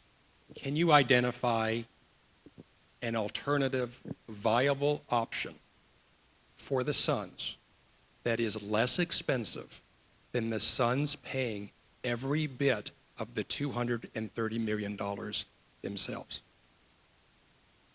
Say that again. If this proposal does not go through, you are left with making a decision. Can you explain to us a single option that you have that is less expensive than you paying all of this $230 million? Moving someplace else, for example. Well, there's a wide range of options you could look at. The way we've approached this is that we've had a contract with the City of Phoenix for the last going on 30 years, and this process that we're going through is a natural continuation of that process. This was the bargain that was made, again, 30 years ago, and what we're going through now, from our perspective, is the most cost-effective and the most prudent for all parties involved, taking into account what the needs are for the Suns, what the needs are for the community, and also what it means for this city to have an asset like this to be able to utilize. Because I think what's important, and so I haven't heard really covered a whole bunch today, there's a lot of talk about, obviously, the ticketed events and the Suns. Few things to keep in mind. First, the Suns are 30% of the programming in this building. There's another 70% of programming that has nothing to do with the Suns, that a wide variety of different tastes and segments of the market get the opportunity to enjoy. The other piece is about the 200-plus community events that happen here that people get to utilize the building for no charge other than what it costs to put the lights on and to have things staffed. And that's a wide range of charity events, a wide range of different foundations we allow to come in here. Junior basketball, where you actually have more junior basketball gets played in this building than professional basketball gets played in this building. So are there other options? Yeah, there's other options, but we've been in partnership with the City of Phoenix for 3 decades. And it's a partnership that we believe has worked very well for everybody involved, and we think it's the most prudent to move forward with this structure. I appreciate everything that you've said, but my question is there a viable alternative than less for cost for the Suns than paying $230 million? We haven't even looked at that yet. Our focus has been on getting this deal done. My next question is for the staff. Can you identify an arena or stadium deal anywhere in this country in which the taxpayer of any taxpayer is paying more than it's going to be more than $200 million, $150 million, $200 million a year, carrying costs, so on. It's well north of $200 million. Can you identify any arena or stadium deal where the citizens are paying more? And I understand this is out of state, out of town citizens, but any citizen. Sure, so that's a good question. So there are a lot of sports facilities across the United States, football, basketball, baseball, hockey, soccer, what have you, and there are a lot of different markets across this country. There's a lot of different ways that all of those deals have been done. Are there more expensive ways to do this? Well, certainly building a new arena would be more expensive. So for example, in Milwaukee and in Sacramento, there have been new NBA arenas built over the last few years that cost north of $500 million, and where those communities, the public, decided that they wanted to co-invest and partner with the sports teams in those markets. So for example, Milwaukee and Sacramento investing upwards of $250 million towards building new facilities in partnerships with their teams. But I just want to understand, are there any arena deals or stadium deals where the taxpayers are contributing more than what would be $200 million? If I understood the question correctly, those are 2 examples where taxpayers paid more than $200 million. There may be others. My final question, can somebody identify what the nearly $170 million of accrual that is being removed from the books?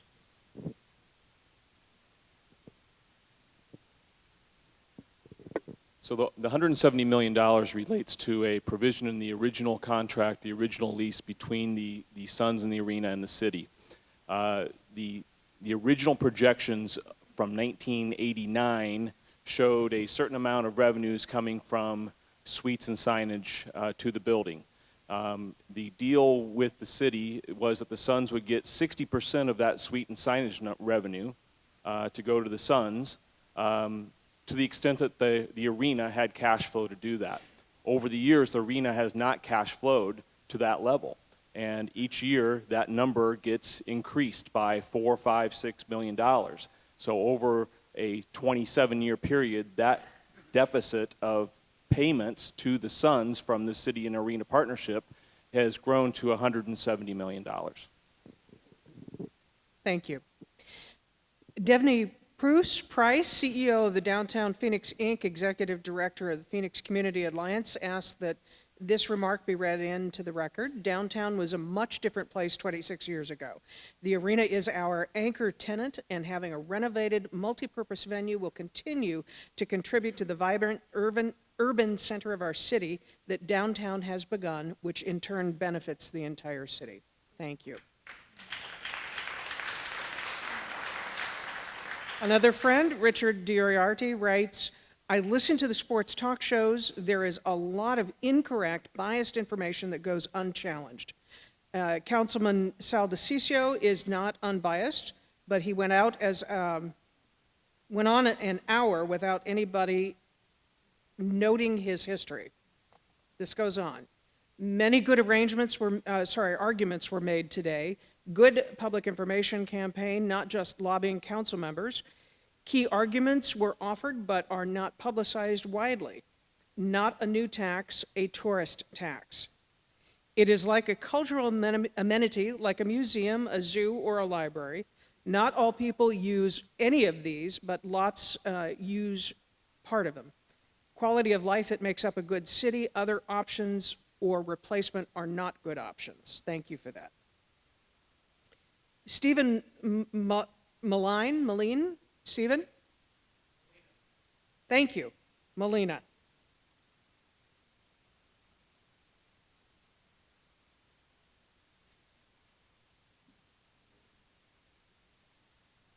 Hi, thank you, and sorry if any of this has been covered before, but I just want to thank the city for coming up with this agreement with the Suns.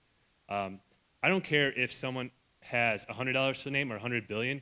The city needs to fund and maintain the assets they own, just like anyone would. And so I appreciate this deal with the Suns trying to pay for a good portion of that. And also, I just want to say that on social media and in the news, there's a lot of stuff like, oh, I don't want to give Sarver this or Sarver that. But that's just not right just because he has so much money that the city doesn't do what they're supposed to do. So, and all this stuff about this team not being competitive right now, if you're going to factor that into your decision on this deal, you also have to factor in how it was in '93 when the city had so much pride in this team, and also the Nash era. So I just want to say thank you, and I really hope this deal goes through. Thank you. Thank you. Nathan Grimm. Nathan, are you still here? Thank you.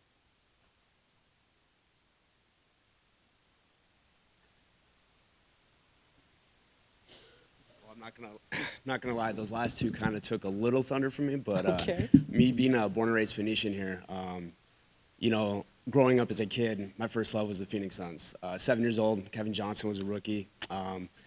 Played year-round sports for about 20 plus years after that. You know, watching downtown Phoenix, you know, we're one of the 5th, 6th largest cities in the nation, and yet we're still considered a small market team. There's just so much that goes on with this downtown. In the last 20 years, I actually give the city of Phoenix a lot of props because, I mean, 20 years ago, this was a graveyard. If it wasn't a Suns game going on or a D-backs, it was just ghost town. Putting $2 billion in the last 20 years, giving us a lot of notoriety. It's bringing in a lot of those events, the All-Star weekends, the Super Bowls, everything that you mentioned earlier. And it's a big point of pride to me when I have to defend my city to people that come from out of town that are constantly like, oh, Chicago's this and LA's that. And I'm like, Phoenix is this, Phoenix is that, you know? So for me personally, I'm a diehard Phoenician. I take a lot of pride in my city, and I just want to thank you guys for doing what you're doing. So thank you. Thank you.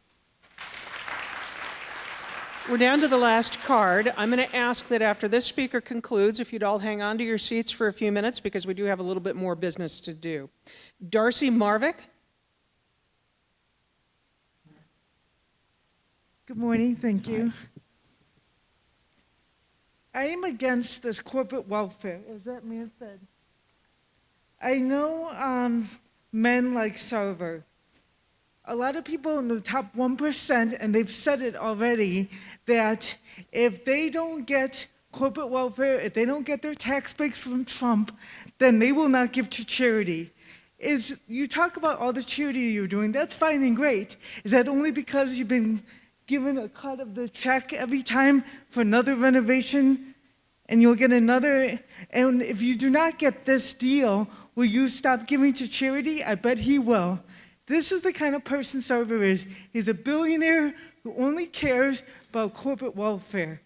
And so my next step is the question. I have a question. Everyone talks about Phoenix being a vibrant city. Oh, we're the 6th largest. You love to brag about being the 6th largest. Major cities, and they've all listed, you could look it up, have private ownerships of arenas. So I have a question for you in Phoenix. Are you willing to sell this arena to the billionaire Sarver and then sell it to Sarver and he could pay for all the renovations himself. And then the profits from selling the arena could go to actually things that Phoenix needs. Public libraries, the Phoenix Botanical Garden only goes on donations. They don't get your corporate welfare. I think you're picking and choosing, you're cherry picking, and you're sucking up. I am sick of sucking up to the wealthy sports owners. Thank you. Thank you. Before we end our question session, I want to ask if the Mayor Williams or Councilmember Nowakowski would like to speak for a moment.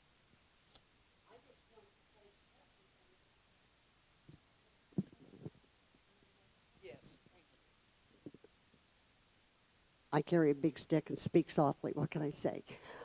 I thank you all for being here. This is the first of the meetings. I invite you to attend others in other areas. It's very important that we get the real story out. You hear and we hear your response. It is your city. You are an important component of this whole process. So again, thank you for being here. Councilman, do you want to say a few words? Well, my name is Michael Nowakowski. I'm the councilman for this district where the arena's at. And it's really important to have community input. And the reason that we're having not 2 meetings, not 3 meetings, but 5 meetings throughout the city of Phoenix, so we're making sure that it's south, north, east, and west, and right here in downtown Phoenix, is that we get that input. We find that common ground, and I think we all want to have the Phoenix Suns stay here in the city of Phoenix. But it's how we agree to this deal. And that's what we're here to talk about, is to listen to you all, to feel what your concerns are, and we as elected officials need to decide what we do with your tax dollars, or we want to call it the tourist dollars, then we need to decide what we do with that. There's other funds that are out there that we're addressing issues like public safety and the streets and all that. So we're trying to balance a lot of things, but at the same time, the economic impact that this arena has and the jobs it produces, and just look at the vibrance of downtown Phoenix over the last 10 years as serving as your city council member that it brings to the downtown area. So hopefully, if you live in South Phoenix, we're going to be having a meeting, I think it's on Wednesday, is it? Wednesday night at right there at the South Mountain Community Center. It's on 3rd Street in Alta Vista. It's just basically a block away from south of Southern. And we invite everyone to be out there. It's really important that we get your input. And that's one of the things that I like about our mayor and our council is that we're not afraid to go out to the community and listen to your concerns. And once we gather all those concerns, then we make up our minds. So thank you, and God bless you all for coming out. And I really want to thank our staff for doing such a great job in telling the story, and also for the Phoenix Suns for, they didn't have to be out here, but they wanted to be a partner. So I call this the Team Phoenix approach, where the city and the private partners come together, and we work together as a team, and we do that Team Phoenix approach, what's best for the city of Phoenix. So thank you all. Thank you. All right. Thank you. I too want to thank staff. I know you've put a lot of hours into making this presentation and making everyone available to go out, and for the Suns, thank you. I know that you have also put a lot of time and effort in making this occur, not just here, but throughout the city. And we truly appreciate it, because I think it's so important we get all the facts out, not just a few on a radio show or wherever, that people get to understand what this really agreement potentially can be. And I've been in Phoenix a long time. I will tell you the current contract keeps them here for a few more years in an old dilapidated building. As you can tell, I'm very supportive of this agreement. I was here when we used to bring people down to see bodies just laying on the sidewalk. There were no activities whatsoever downtown. And the city core downtown has been built around the Suns Arena. And we are grateful for your partnership, and we continue to look forward to the next meetings and hear your input. Thank you. And thank you for moderating very much. You're a great moderator. Please give her a hand. It's a privilege. Thank you. Thank you, Mayor. Appreciate it so much. So, as this meeting now begins to wind down, we invite all of you to spend a little bit of time as you're leaving at the information tables that are set up in the hallway. Remember, we have city staff and Sun staff that are available to answer any other questions that you may have or just to chat with. The information tables include an overview of the arena, including the impact of the events from concerts and family shows to conventions and professional sports. We have a table with information on the renovations that are needed. Financial experts are here to answer questions about the funding. We have information on the overall economic impact of the arena. And the Suns also have 2 tables here with staff ready to talk about the organization itself and the Suns charities that, as many have noted this morning, give back to communities throughout Arizona. Please feel free to grab some more refreshments. They are out there. I thank you all for being here. The next meeting is Monday night, starting at 6 o'clock at the Paradise Valley Community Center in Northeast Phoenix. If you have other questions, feel free to visit Phoenix.gov/arena, and you will find many of your questions answered there. Thank you for taking the time.